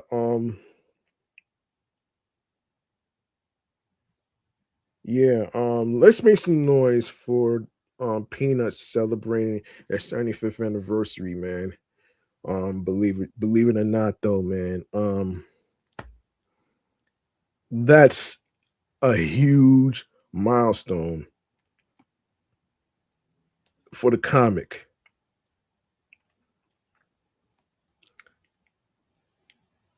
All right.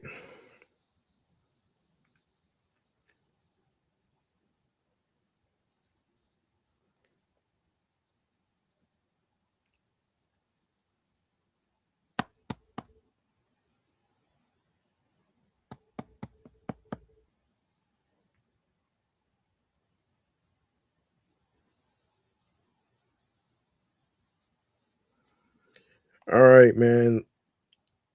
Let's make some noise for Peanuts celebrating the 75th anniversary of the comic strip.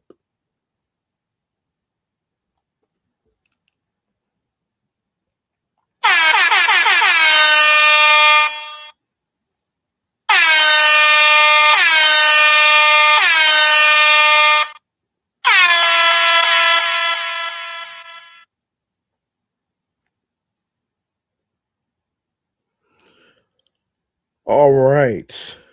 Um all right. All right, some movie time news in terms of some movies coming to um that's coming to 2026 of this year.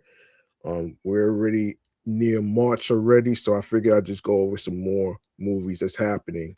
So let's get into the movie Man Cave Popcorn segment. All right. Hold on. Hold on. Let me set this up. Let me set this up real quick. Um, yeah.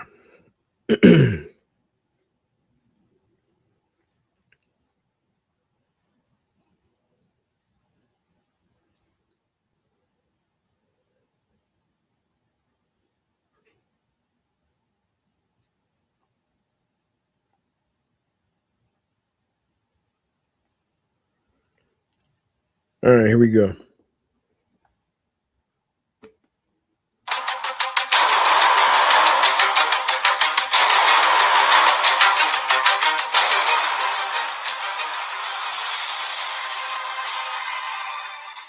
All right, let's go over some movies that's coming out in 2026.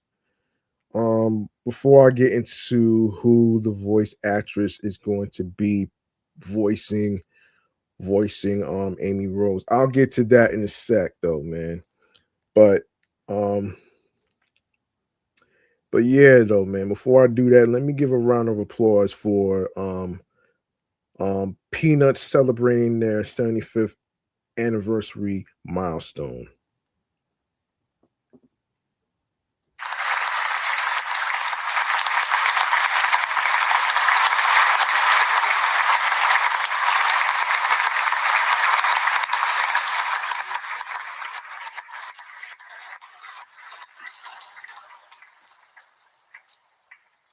All right, let's go over some movies that's coming out in 2026. So let me see.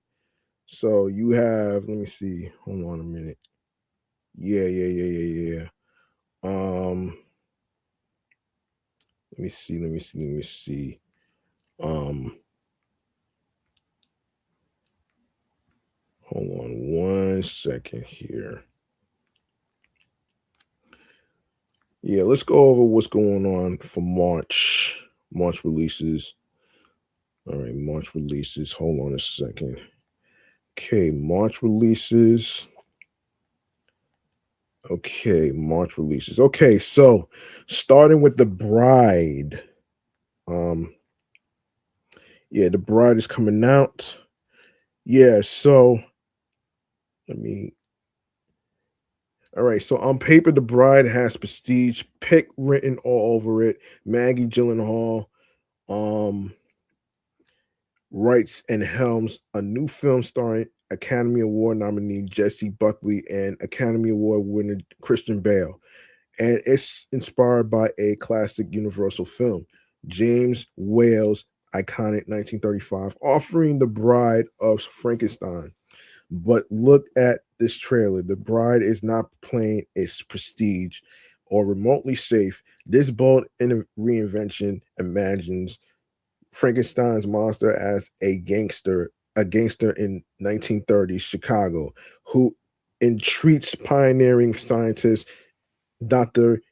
Euphor- Euphoranius to oh wow, five-time Oscar nominee Annette Bening to build him a mate from the remains of a murdered woman. It's a love story that's wild, criminal, and intoxicating. Yes, so not only Jesse Buckley is in this film, Christian Bale, Peter Sarsgaard, Hall, and Penelope Cruz. All right, so Hoppers. We Care Bears creator Daniel Chung directs this furry adventure from Disney and Pixar, which centers on 3D printed animal bots that can contain human consciousness. So it's like Black Mirror, but without being horrifying. While Teen Mabel hijacks this tech to become a beaver, she also becomes an unexpected hero to a joyful swatch of animals facing deforestation because of greedy humans. The Joan of Arc comparison in the trailer is worrying, though.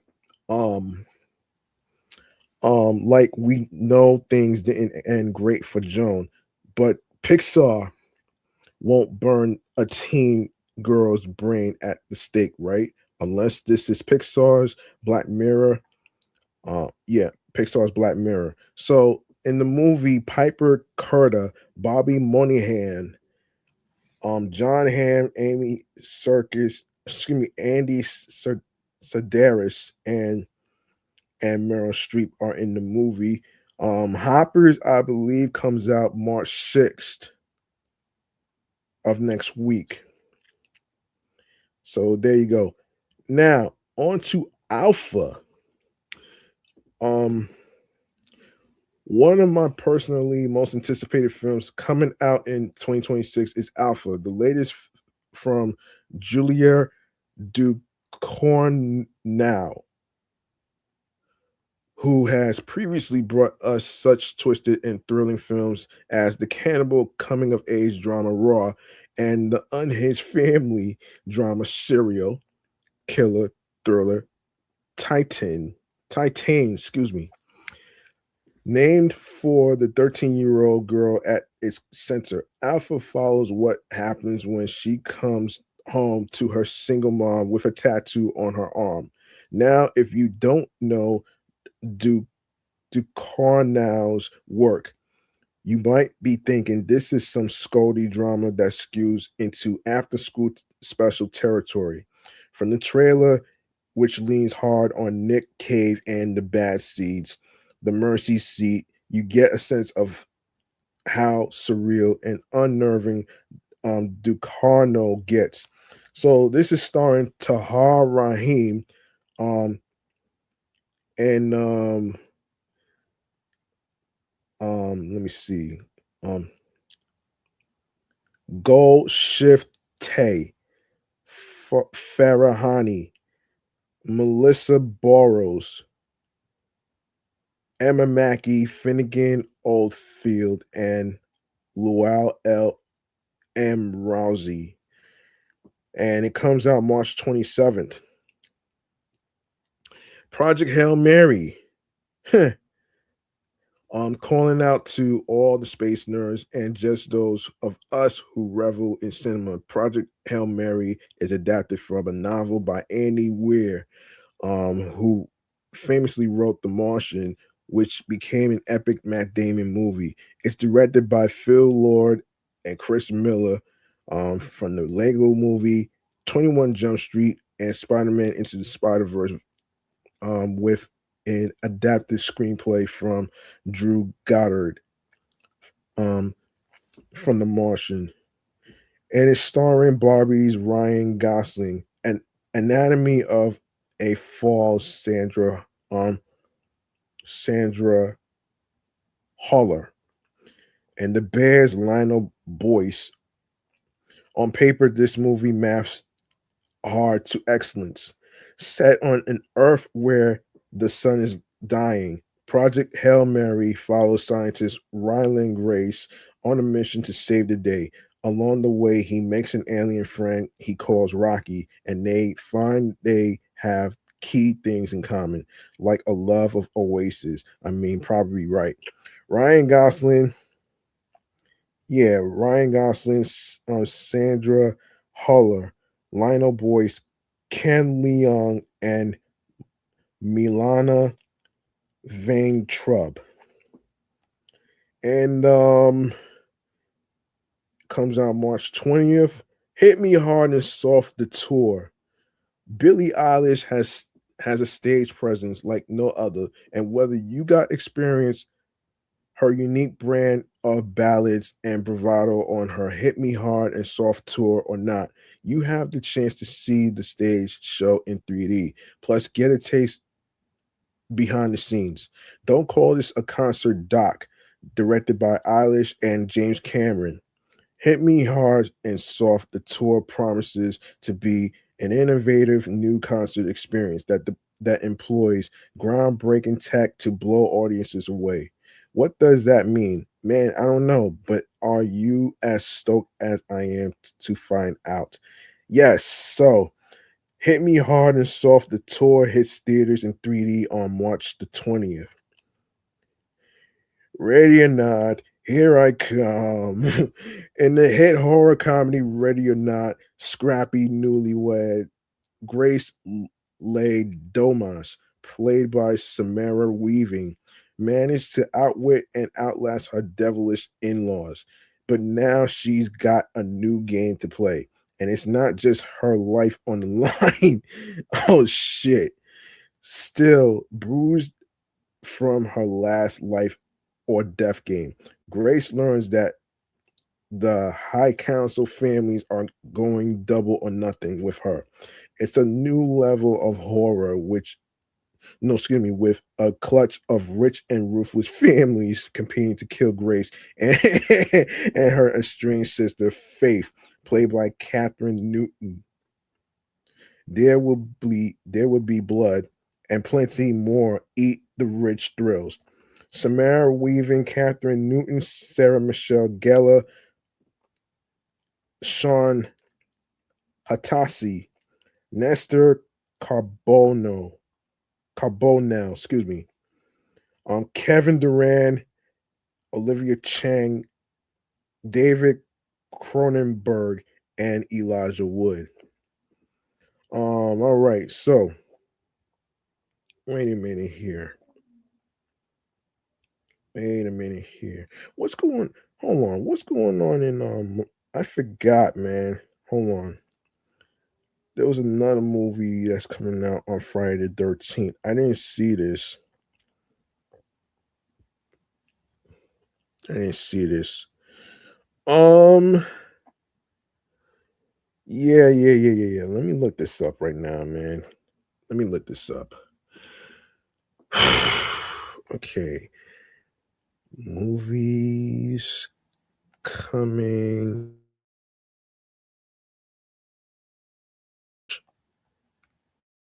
2026. Okay. Okay, I see.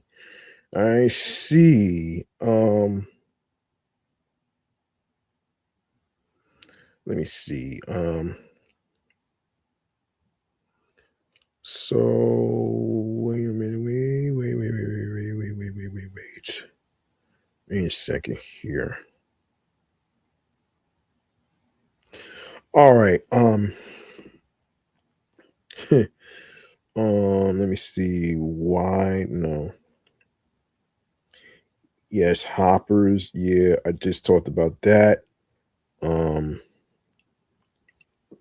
let me see. I don't know what that is. Okay. Um, yes. Undertone comes out Friday the 13th. I did hear the trailer actually. I did hear the trailer actually. So let me see. So Undertone is a R-rated horror film about the host of a popular paranormal podcast becomes haunted by terrifying recordings mysteriously sent her way. Yikes. Yikes. Yeah, that's crazy, man. And then I don't know what this is. Reminders of him. Yeah. I'm not gonna get into that. It calls me daughter. I don't know what that is. Let me see. Oh my goodness. Whitney Springs. Yeah, Whitney Springs. Okay, that's weird. Wait, who's in the movie Undertone? Who's in the movie? Let me see. Let me see this. Let me see this. Okay. Who's in the movie?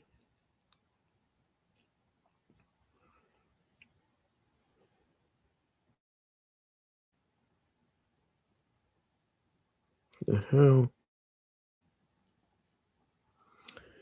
Hold on. I can't get hold on.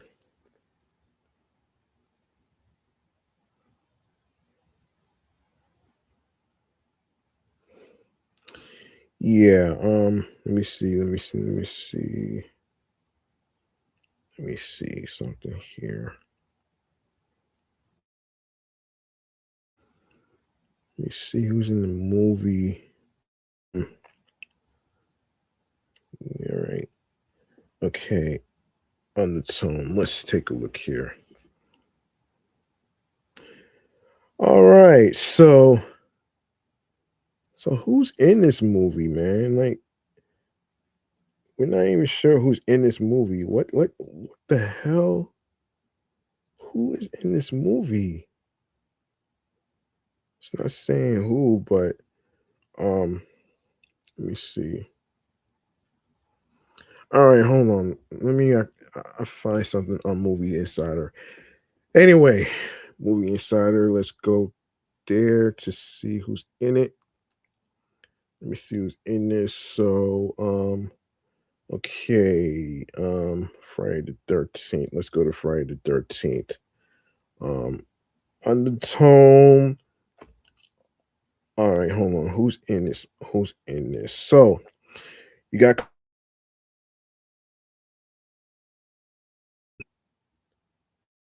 Ina Kiri, Adam DeMarco, Michelle Duquette, Keena San, Sarah Jordan, and Celeste Calderin. Listen, these are names that I never heard of before, man. So forgive me, man. Um, Forgive me. Not familiar with that though. Let's see. Let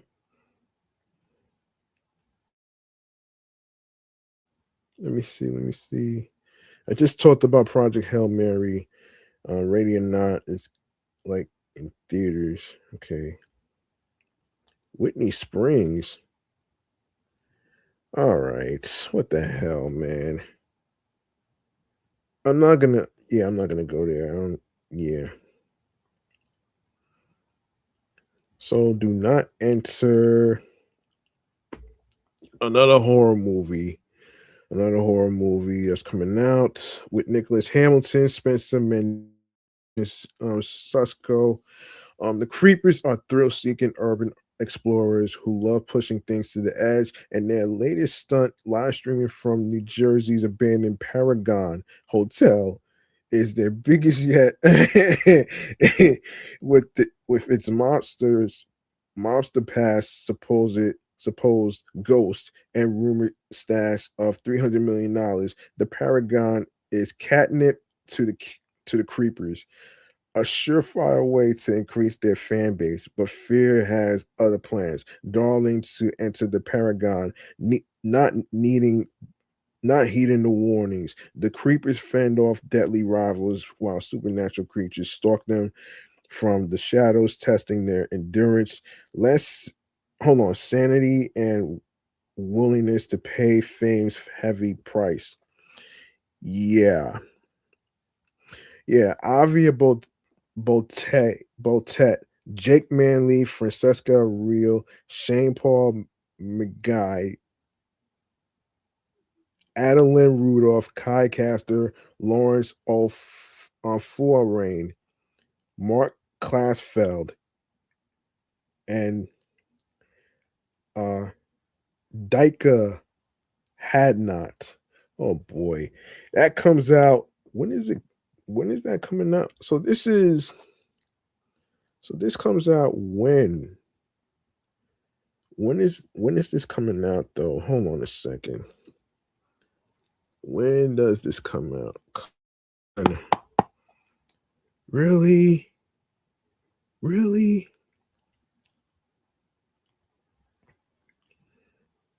Yeah, I just want to find out what date it comes out actually. So it comes out March 20th. Okay. March 20th. All right, March 20th. You got March 20th and all that stuff. Yeah, March 20th. What else? What else? Let's see. Um, let's see. Yeah. Oh boy. Okay.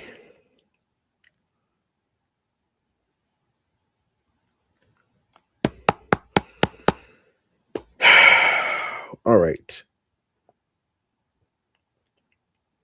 Okay, so another R-rated movie, They Will Kill You. Um, with Hedda Graham, David Ellison, Tom. Hold on. If I can hold on. Tom.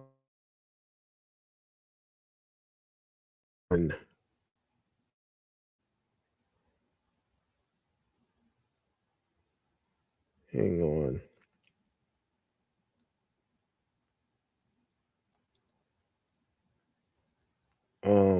Wait a minute.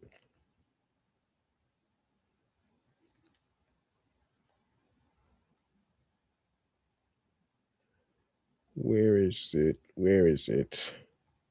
Yeah, there we go. Yeah, Tom Felton, Don Granger, Patricia Arquette, Andy Muschietti, Zazie Beetz, Dana Goldberg, Kirill Sokolov, Alex Litvak, Barbara Muschietti, Dan Kagan, and my a woman responds to a job at as a housekeeper in a strange New York City high rise, unaware that several people have gone missing there over the years. All right. Um,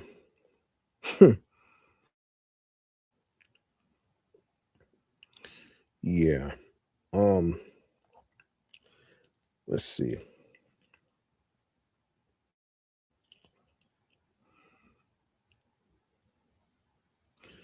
Um, let me see if there's anything else. Hold on.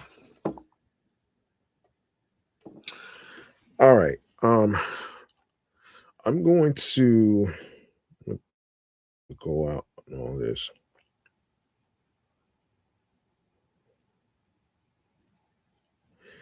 Okay. Um, all right. I want to go into a Sonic the Hedgehog 4 update. In terms of a delay that happened. And of course I want to talk about who got casted as the voice of Amy. Let me see if I can find the drum roll. Damn, I don't have it. Here we go. Drum roll, please.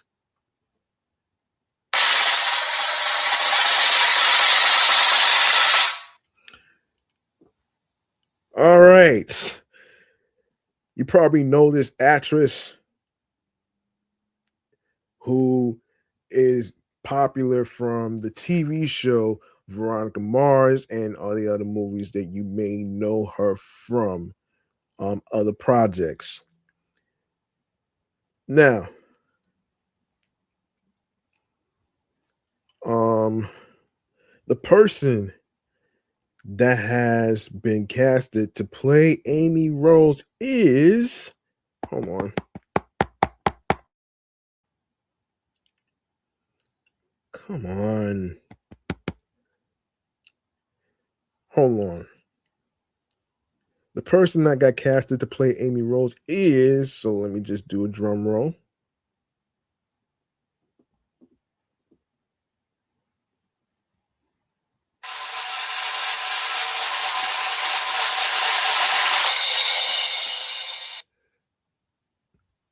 Kristen Bell has been casted to voice Amy Rose for the Sonic the Hedgehog 4 movie.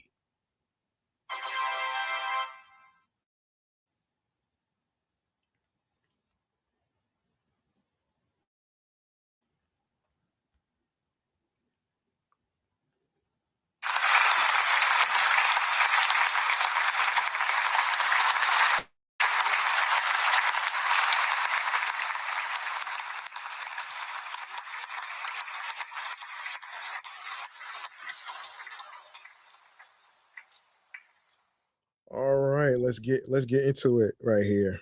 Let's get into it. Let's get into it right here. Um,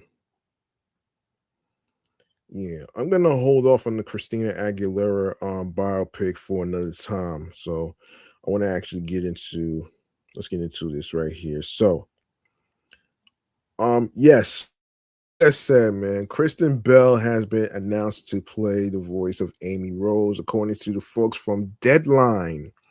Yes, Kristen Bell is set to join the cast of Paramount pick Sonic the Hedgehog for voicing the character of Amy Rose, a fan favorite in the video game franchise that was teased in the end credits at the end of the last installment. Ben Schwartz, who voices Sonic, made the announcement on social media.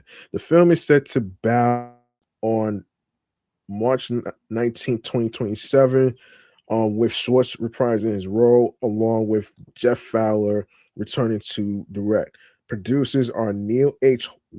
Moritz and Toby Asher and Toru Nakahara. Together, the Sonic franchise has surpassed $1 billion, with the latest installment becoming the highest grossing film in the series, earning over $490 million.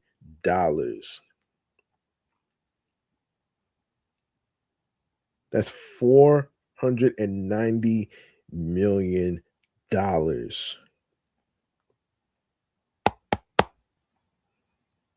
Hmm.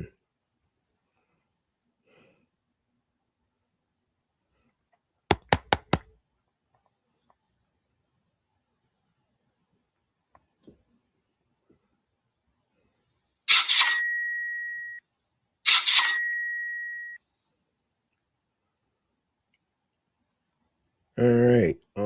Let's keep going here. Sonic the Hedgehog 3 opened to number one domestically for 2 consecutive weeks and debuted at number one in over 30 markets, including the UK. Mexico has driven over $180 million in global consumer spending from home entertainment rentals and purchases. Um, Bell most recently seen reprising her role in the second season of the Emmy nominated hit Netflix series Nobody Wants This, alongside Adam Brody, in which she also serves as an executive producer. Recent acting credits include leading roles in the Amazon Prime comedy film The People We Hate at the Wedding, alongside Allison Janney and Ben Platt, and Netflix's parody comedy The Woman in the House.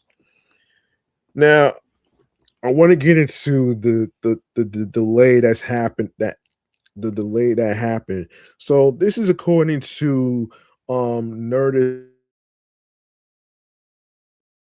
So it's talking about the Sonic the Hedgehog big screen franchise isn't slowing down anytime soon.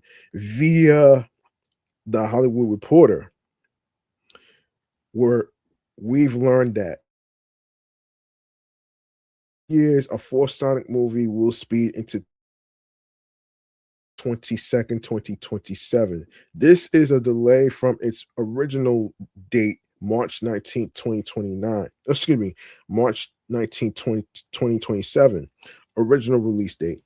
This as the last film in the franchise. Sonic the Hedgehog made nearly $500 million worldwide on a $122 million budget. In the post-slandemic era, the cinematic adventures of the iconic Sega video game character have become one of Paramount Pictures' most reliable money makers.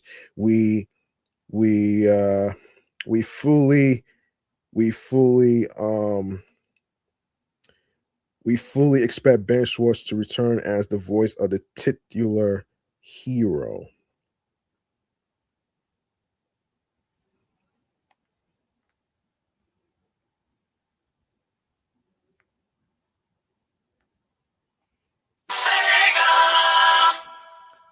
That's right. We're talking we're talking Sonic the Hedgehog, man. So let's continue with this.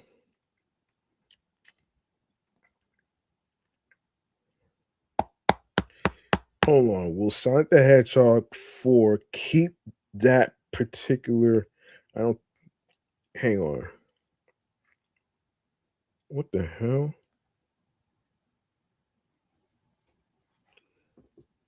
Let's get rid of that. Will Sonic the Hedgehog 4 keep that particular release date? Right now, Marvel Studios Avengers Secret Wars, which brings an end to the multiverse saga, will release just days before on December 17th, but a counter programming, especially as it's largely aimed at families. The first Sonic was met with controversy before it ever came out. This was mainly because the fandom greeted the original design with much derision. By the time the film released, Paramount had changed the design to something more familiar. The first film became a surprise hit, coming out right before the slamdemic hit 2020. So, who can expect to return for the fourth Sonic the Hedgehog film? We fully expect to see Jim Carrey come back as Dr. Ivo Robotnik, aka Eggman, Sonic's arch nemesis. Sonic signaled a career resurgence for Carrey, and he's the franchise when it comes to its live action cast. So we can't imagine he's sitting this one out. We also expect the return of James Marsden as Sonic's adopted father. Yes, Wachowski. Hopefully, Tika Sumpter will be back as well. And possibly, maybe even Keanu Reeves will return as Shadow the Hedgehog. We expect more casting news for the fourth Sonic the Hedgehog. Yeah, there you go, right there, folks. There you go.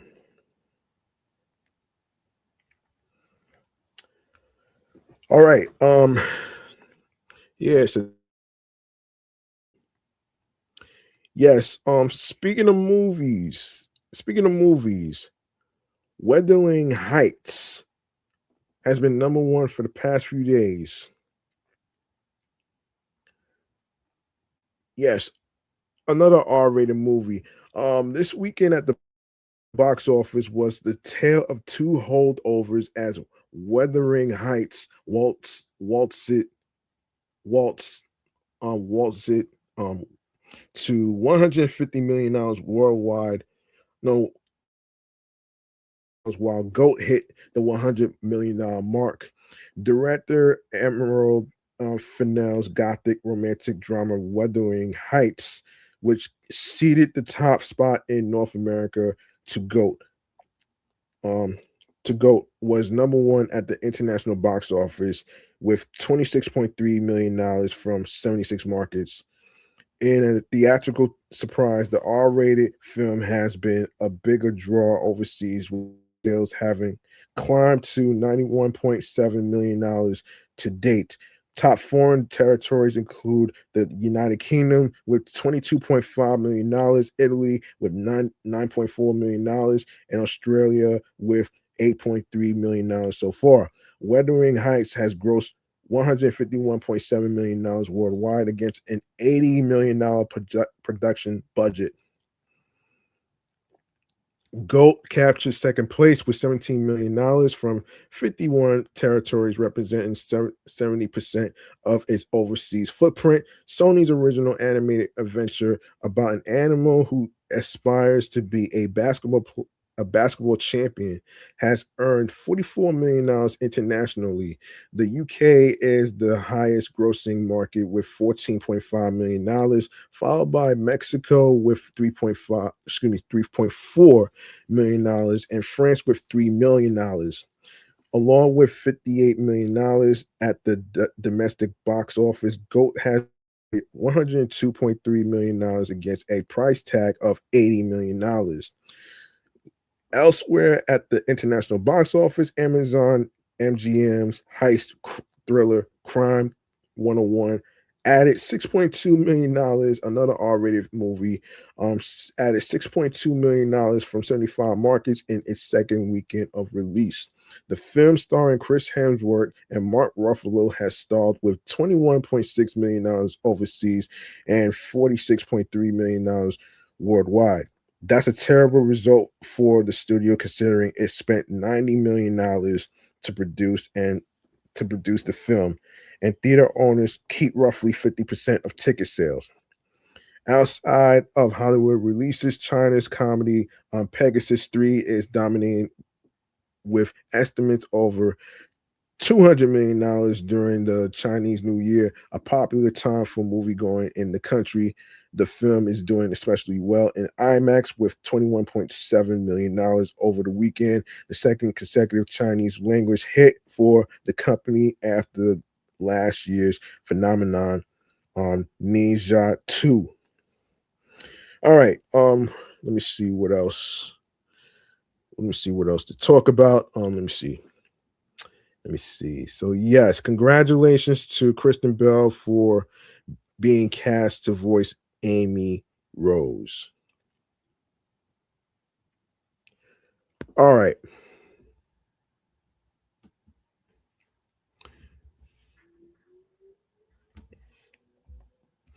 All right. I got a lineup of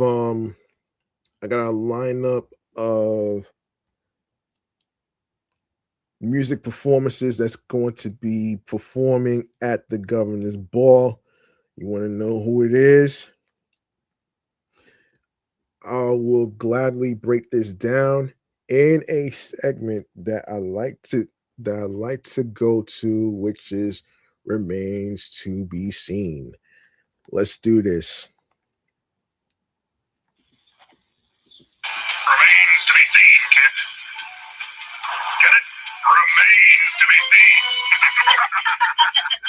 Yes, indeed. I got a lineup of music artists that's going to be performing at the governor's ball, and the lineup has been announced recently, according to USA Today. So let's get to the list. All right, so here we go. Here we go. From rap to pop, EDM to indie, the upcoming Governor's Ball Music Festival lineup has it all. The musical festival announced its lineup Tuesday morning online and on social media, with headliners like Lord, ASAP Rocky, and Stray Kids set to take center stage come summer. But there's still time before the music festival hits the fields of New York later this year. Early access tickets are set to go on sale later this week, with prices ranging from a little over 100 to 100 to over $1,000. Damn! Why the tickets cost $1,000? That makes no fucking sense to me. Why is it $1,000? Who's gonna pay that shit? Anyway, when is the governor's ball, you ask? The governor's ball takes place over 3 days in Flushing Meadows, Corona Parks, New York City. The festival is slated to take place on Friday, June 5th, Saturday, June 6th, and Sunday, June 7th. Um, lineup, you ask? This year's lineup headliners Lord and Baby Keem for Friday night, Stray Kids and Kali Uchis for Saturday, and ASAP Rocky and Jenny for Sunday to close out the festival. Beyond the headliners, the 3-day festival also features other artists and acts each day, including, of course, starting with June 5th, which is a Friday, Cat's Eye, Audrey Holbert, Flip Turn, Mariah the Scientist, who's also on her tour right now. The Dare. The Dare. Oh wow. Pierce the Veil. Saturday, June 6th, Major Lazer is gonna be there. French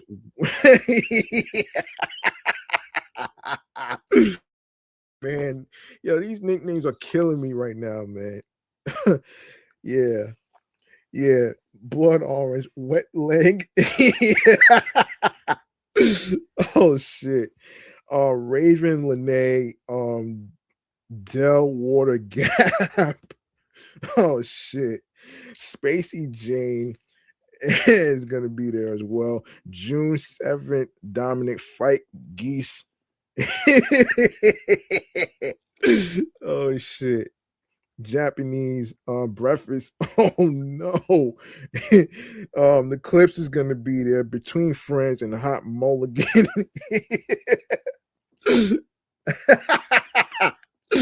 Oh shit. Oh my goodness, man. Yo, this is crazy, man. Um, hold on. Who else is gonna hot mulligan? Oh boy. Yeah, Holly Hummerstone. F. Hold on. What the hell? Let me see this. F. F. Cuckers. Rachel. Rachel. Chinoriri. Bet- um, Kamari. Between Friends. Slate. Hold on. Slater. Hemlock Springs, Lexa Gates, Evening, Evening. Oh my gosh, Evening Elephants. Oh man, Evening Elephants after Hannah Jadagu and School of Rock, New York. Oh my gosh. Yo, every time I read these names, it's so funny, man. Anyway, last year the festival featured Tyler, the Creator, Olivia Rodrigo, and Hosier as headliners. Other artists included Role Model, Conan Gray, Young Miko, Wallows, Marina, Mount Joy, Claro, Ray, um, um, Royale, Ortiz, Benson Boone, and more. How do I get tickets to the governor's ball, you ask? All right, so it should be on sale right now, though, man. You know what I mean? It's on sale right now. Um, a public on sale will follow if tickets are still available. According to the website, people can access the pre-sale by signing up for a pre-sale passcode. Additionally, city card members currently have early access to 3 day, 2 day, and 1 day um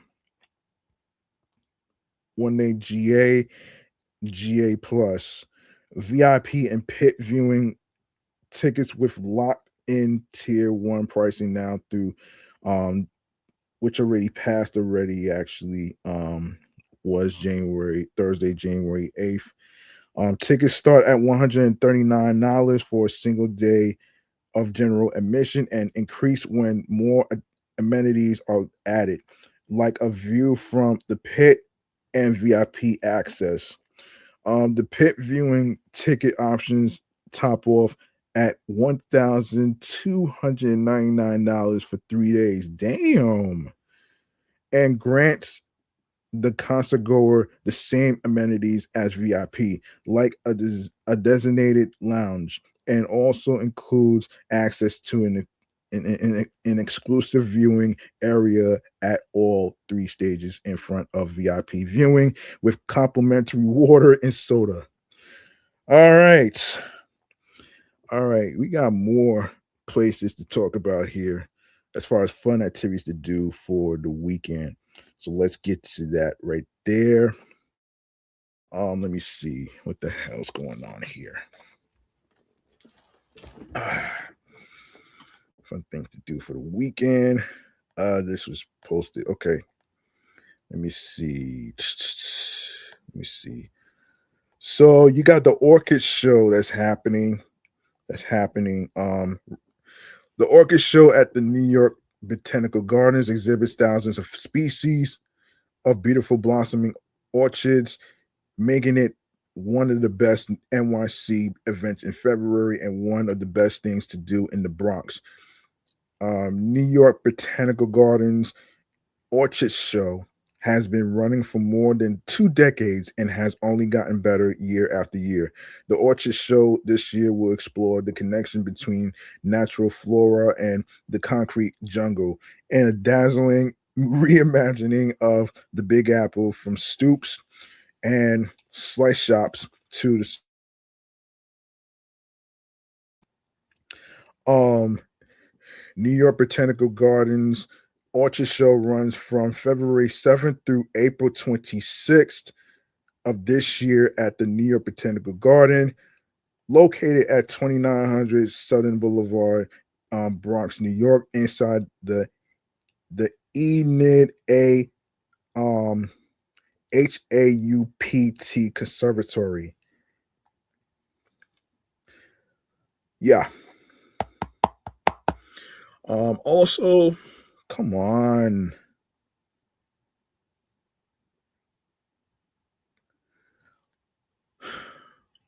Also, let's get into this.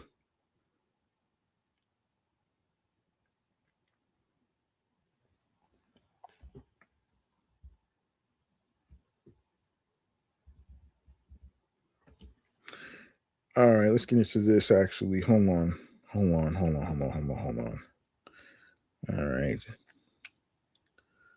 Okay, what the hell? Yeah, this too late now, actually. Yes, and I actually talked about this a while back, so episodes ago. So the Ringling Brothers and Barnum and Bailey, the greatest show on earth, is out right now. Dust off your popcorn instincts and your sense of wonder. Ringling Brothers and Barnum and Bailey is officially returning to New York this winter. The greatest show on earth, which now boosts a reimagined all human spectacle, will land in New York City for 2 short stints. The first one is at the Barclays Center, which already happened already. Um, Followed by UBS Arena from March 6th, from Friday, Saturday, and Sunday. The 2 hour show is powered by live music, DJ driven transitions, and constant movement across the arena floor. Acts come from around the world, including a Colombian acro salsa trope that turns dance battles into airborne events, a US based con-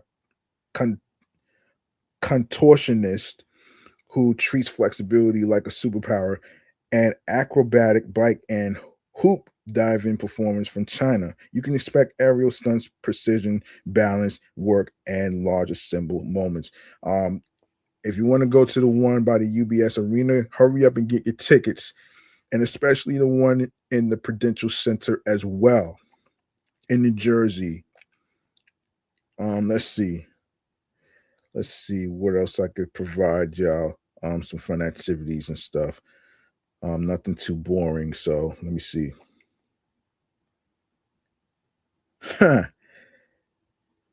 Okay. Oh no. No. It's too late anyway. Um. Oh nah. Let me see. Yes. 45 years of Pac-Man. Um, if you ever lost an afternoon chasing ghosts, the Paley Museum has your next field trip lined up. Um, the Midtown mainstay is celebrating one of gaming's most beloved icons with a new exhibit, 45 years of Pac-Man, which opened Friday, January 16th, and now running through May 31st. The show traces how a simple yellow circle dreamed up in Japan in 1980 by designer Toru Iwatani grew into a global pop culture heavyweight.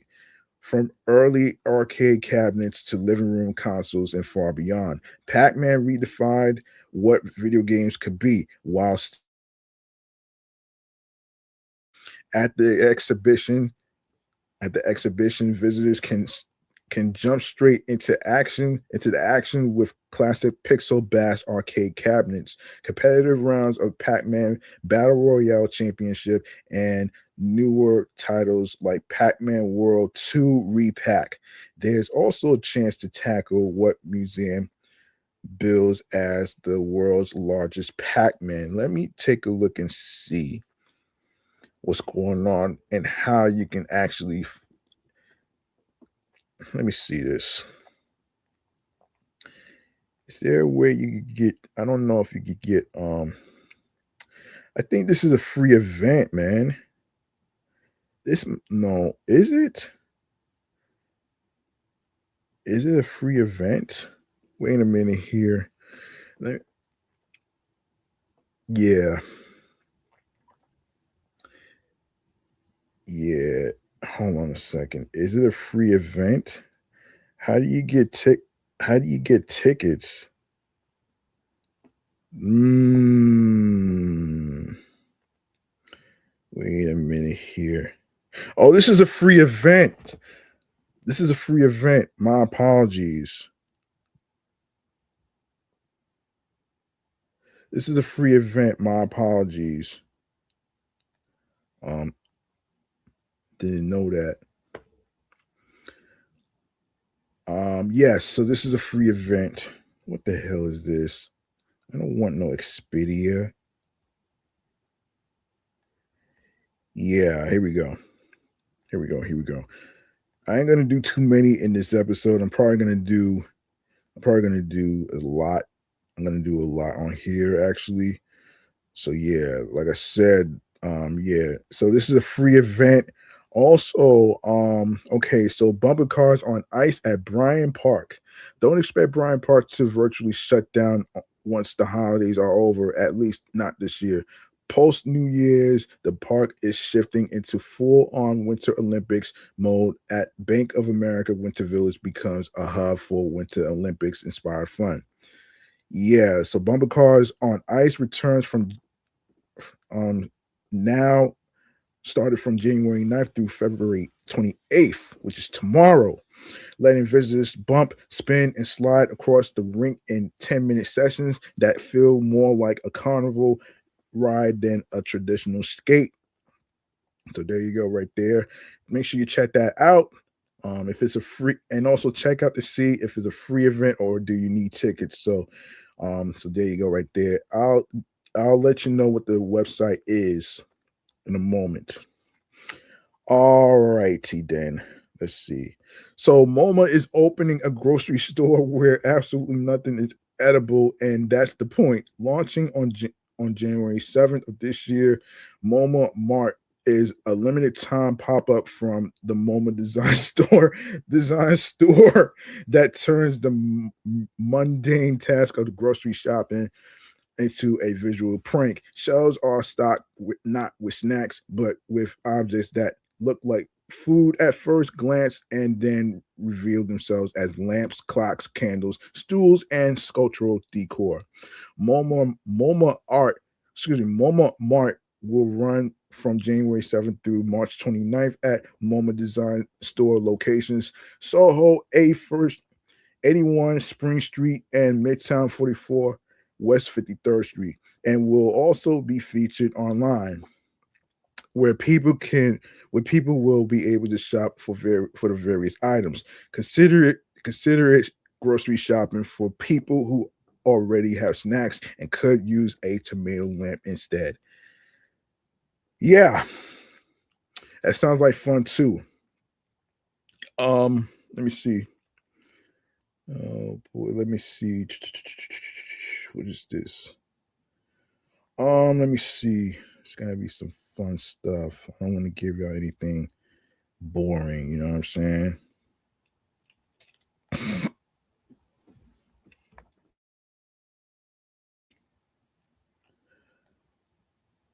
Wait. Grand Bazaar is one of NYC's oldest and largest marketplaces where you can buy vintage treasures, antiques, clothing, and more goodies from more than 150 local merchants. Photographers, jewelers, and furniture designers sell their best on Sundays between 10 a.m. and 5 p.m. on the Upper West on 77th Street at Columbus Avenue, rain or shine.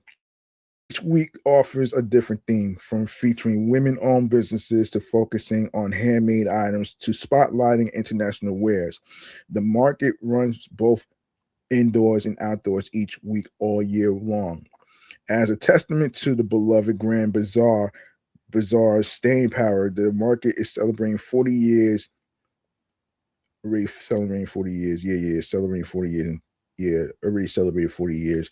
Grand Bazaar has a mission to give back with 100% of its profits from booth rentals, supporting 4 local public schools, helping with everything from school supplies through teaching assistants. Okay. Let me see. Yeah, I'm just picking some fun activities, not the boring ones actually. So, um let me see. Let me see if there's anything else. If there's anything else that I could recommend. I don't think okay.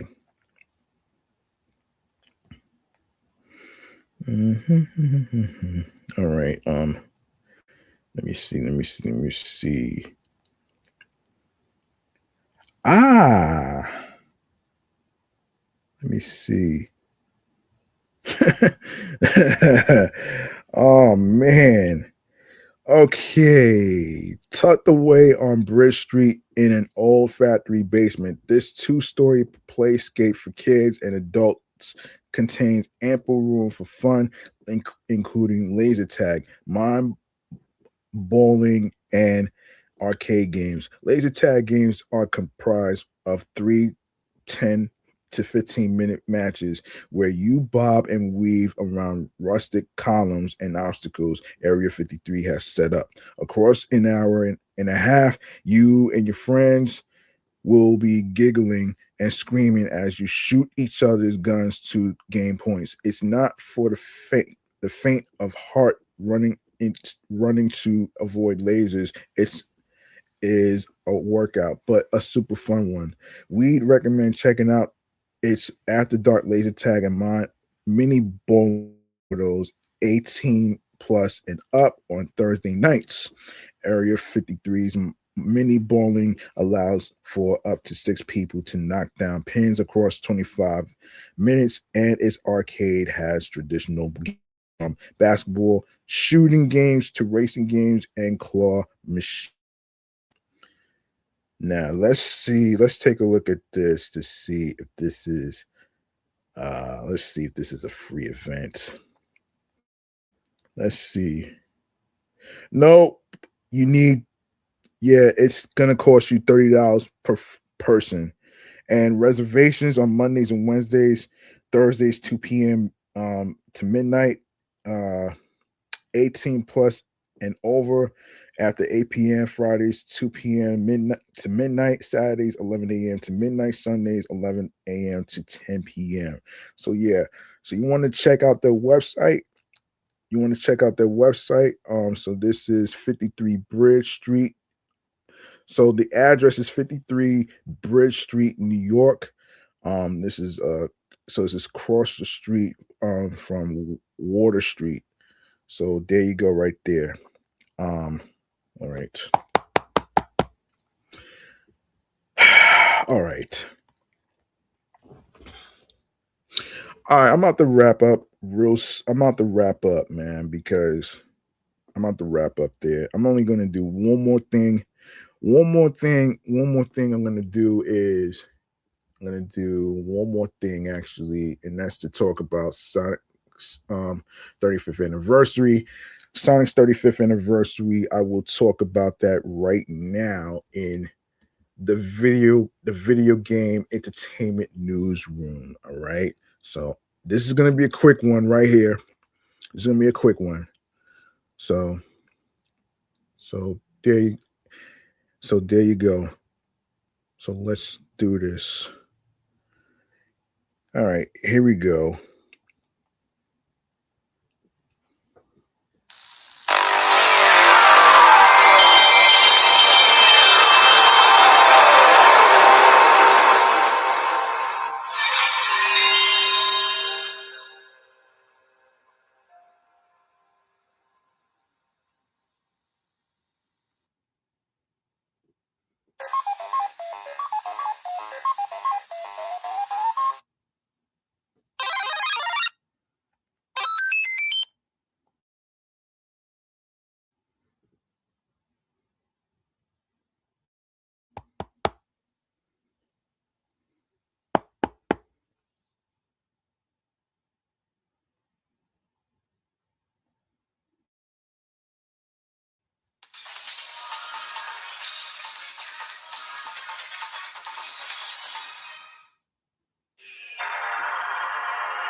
Yes, yes.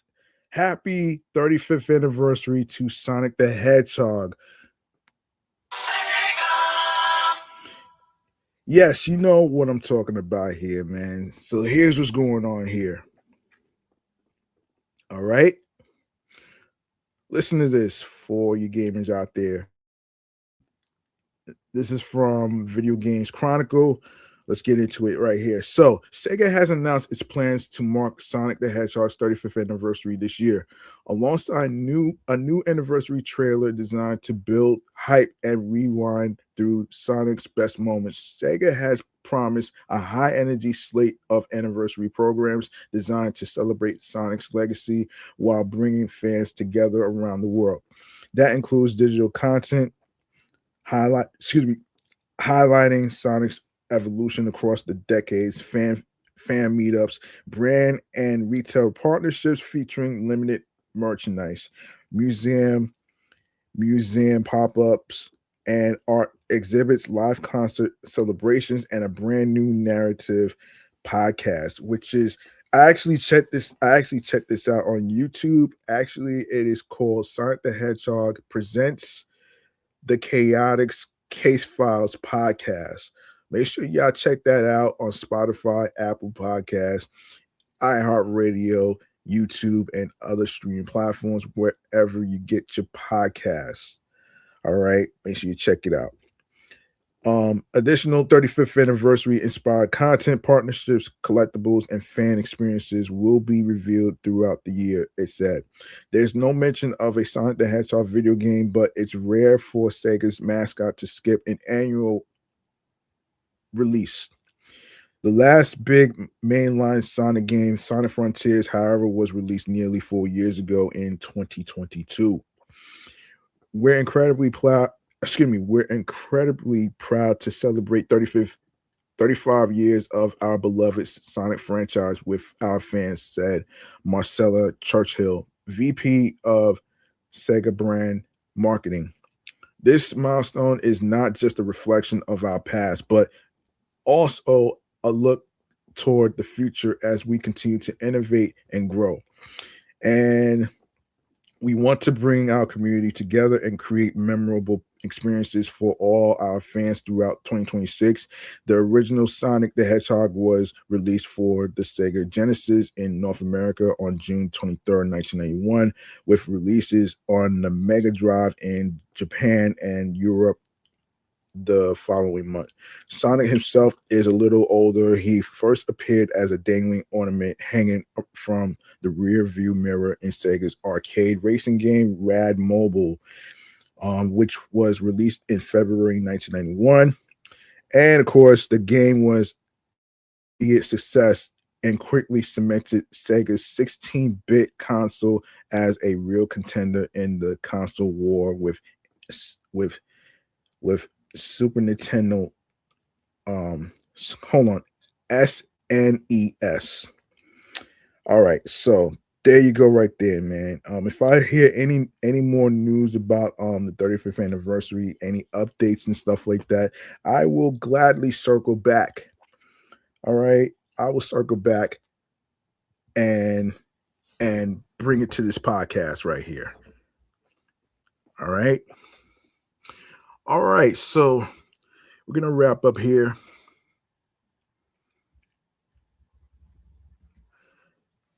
All right, we're gonna wrap up here with this. Hang on.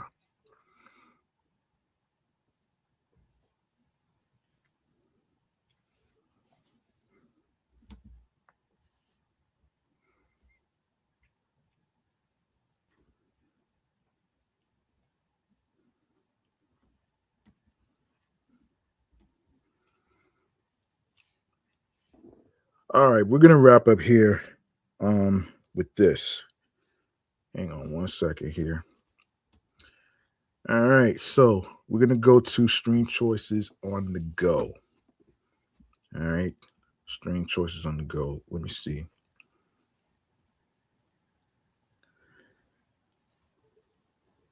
Sorry about that. Don't know what the hell's going on here.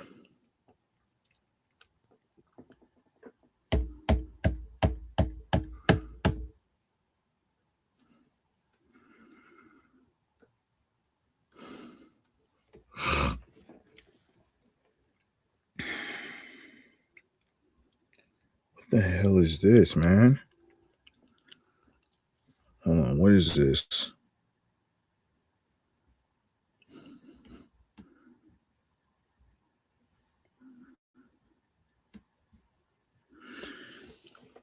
Yeah, sorry about that. All right, stream choices on the go, man. Let's go.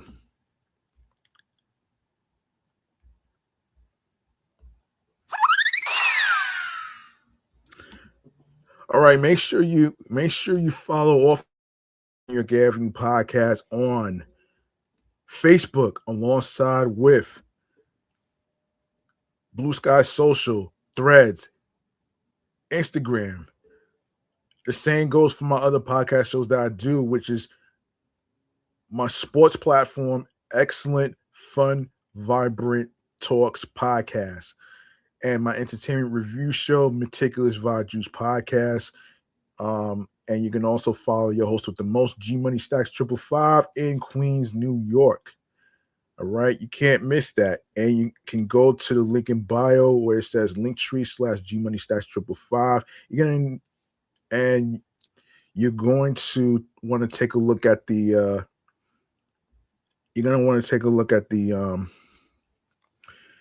audio streaming platform choices. And this includes Odyssey, Audible, Audioburst, Amazon Music, Apple Podcasts. Don't forget to leave a 5-star rating on Apple Podcasts. It really helps me out. Alongside with a positive review. And you can also check out the episodes on Castbox FM, Deezer, Listen Notes, Moon FM Podcast, Overhaul FM Podcast, Pandora, Player FM, Pocket Cast, Podo Polo, Podorama Podcast, Index Podcast, Addict, Podchaser, Podverse, Podcast Guru, Podcatcher, Podcast Republic, Snip. You can also listen on Spotify. Make sure you add the podcast to your Spotify playlist and press the notification bell so you don't miss out on any episodes that's going to be uploaded to YouTube, to Spotify and other platforms. All right. And you can also listen on Spotify for creators, TuneIn Radio, Fountain, Good Pods, iHeartRadio, the #1 app where you can listen to your favorite rappers, R&B singers, pop stars, and other music genres, your favorite AM and FM radio stations, and you can listen to the podcast episodes for free. You don't need a credit card or debit card to download iHeartRadio. All you need to do is download it to your Android phones. Android phones are included as well. You can also download it onto your iPads, Android tablets. Laptops includes Apple and Dell laptop models, which includes Windows 10 and Windows 11. All right. Um, and yes, make sure you click on that subscribe button on the YouTube channel page for episodes that's already uploaded to the channel page. Leave a like and a comment alongside with the topics being discussed in this episode. And of course, tell me how you feel about the topics in transit and trending topics and everything else in between. And what do you want me to cover as far as like any topics? Now, mind you, I'm not covering anything political, okay? I'm not doing that. All right. Um, and yes, yes, you can share the video, download the episodes. You can also you can also share the link tree link with your husbands, your wives, your boyfriends, girlfriends, people you're cool with from work, with the audio streaming platforms that they can listen to and check out. Word of mouth is important. And of course, and of course, more video podcasts, um, episode live stream recordings. Of course, it's gonna be new episodes, new topics, and everything else in between. And of course, enable alerts so you don't miss out on any episodes that's uploaded to the channel page. And of course, when I'll be on the air via live stream, via the podcast recording time schedule. All right. And yeah, the reason why I recorded today is because I wanted to remind y'all about this comedy tour with Mike Epps and the cast of Wild 'N Out. That's going on tour right now. So, like I said, man, you can check out the areas where they're gonna be, and of course, check out the website. You can check out Ticketmaster, SeatGeek.com, all that great stuff right there. And yeah. And also before I wrap up here, if you'd like to know where you can find fun activities, you can also check out www.timeout.com for fun activities and the list of dates and everything in between. That's www.timeout.com. Also, you can subscribe to my other YouTube channel pages, which is my sports YouTube channel page, Excellent Fun Vibrant Talks podcast. I just dropped off episode 116 yesterday, and of course, um, and of course, I will be dropping two episodes today, 154, 155. I will be I will be recording 156 tomorrow alongside with the sports podcast tomorrow. Hopefully, I'll be able to do it and get that out the way. And of course, Meticulous Vibe Juice podcast, my entertainment review show. You can check that out as well. You can also subscribe to the other YouTube channel page that I have right now. I'm actually running 3 YouTube channels for podcast related purposes. So that's pretty much what it is, if anybody's wondering. And help me increase the subscribers on YouTube on 3 channels, 3 separate channels. Okay. Spread the word. Word of mouth is important, man. So yeah. All right. That's gonna do it for me, man. I'm your man G Money Stacks, aka the Gregonator. Rhymes with now or later. And I'd like to say thank you to every single one of you who took the time to check out episode 445. And remember, the grind doesn't stop. Hard work pays off. If you want something, you have to work hard and earn it. It's not going to be given to you on a fucking silver platter. You have to find your niche. Don't let anybody tell you what you can and can't do. And if you plan on starting a podcast, make sure you be yourself behind the microphone while recording your podcast and your podcast episodes and topics, and be on your P's and Q's creatively, mentally, emotionally, physically, and spiritually. That gets you into your zone alongside with tunnel vision. All right. And listen, man, You could have listened to any other podcast in the whole world, but you chose to listen to this comedy off the Meat Rat Chainz New York Avenue podcast. Stay tuned for more new topics in the next episode. I appreciate everybody. I appreciate every single one of you. And happy birthday, Uncle Ralph McDaniels from Video Music Box. All right. Happy birthday, Uncle Ralph. Hope you have fun. Peace and one love. As Ken say, have a good night, everybody. Hold on.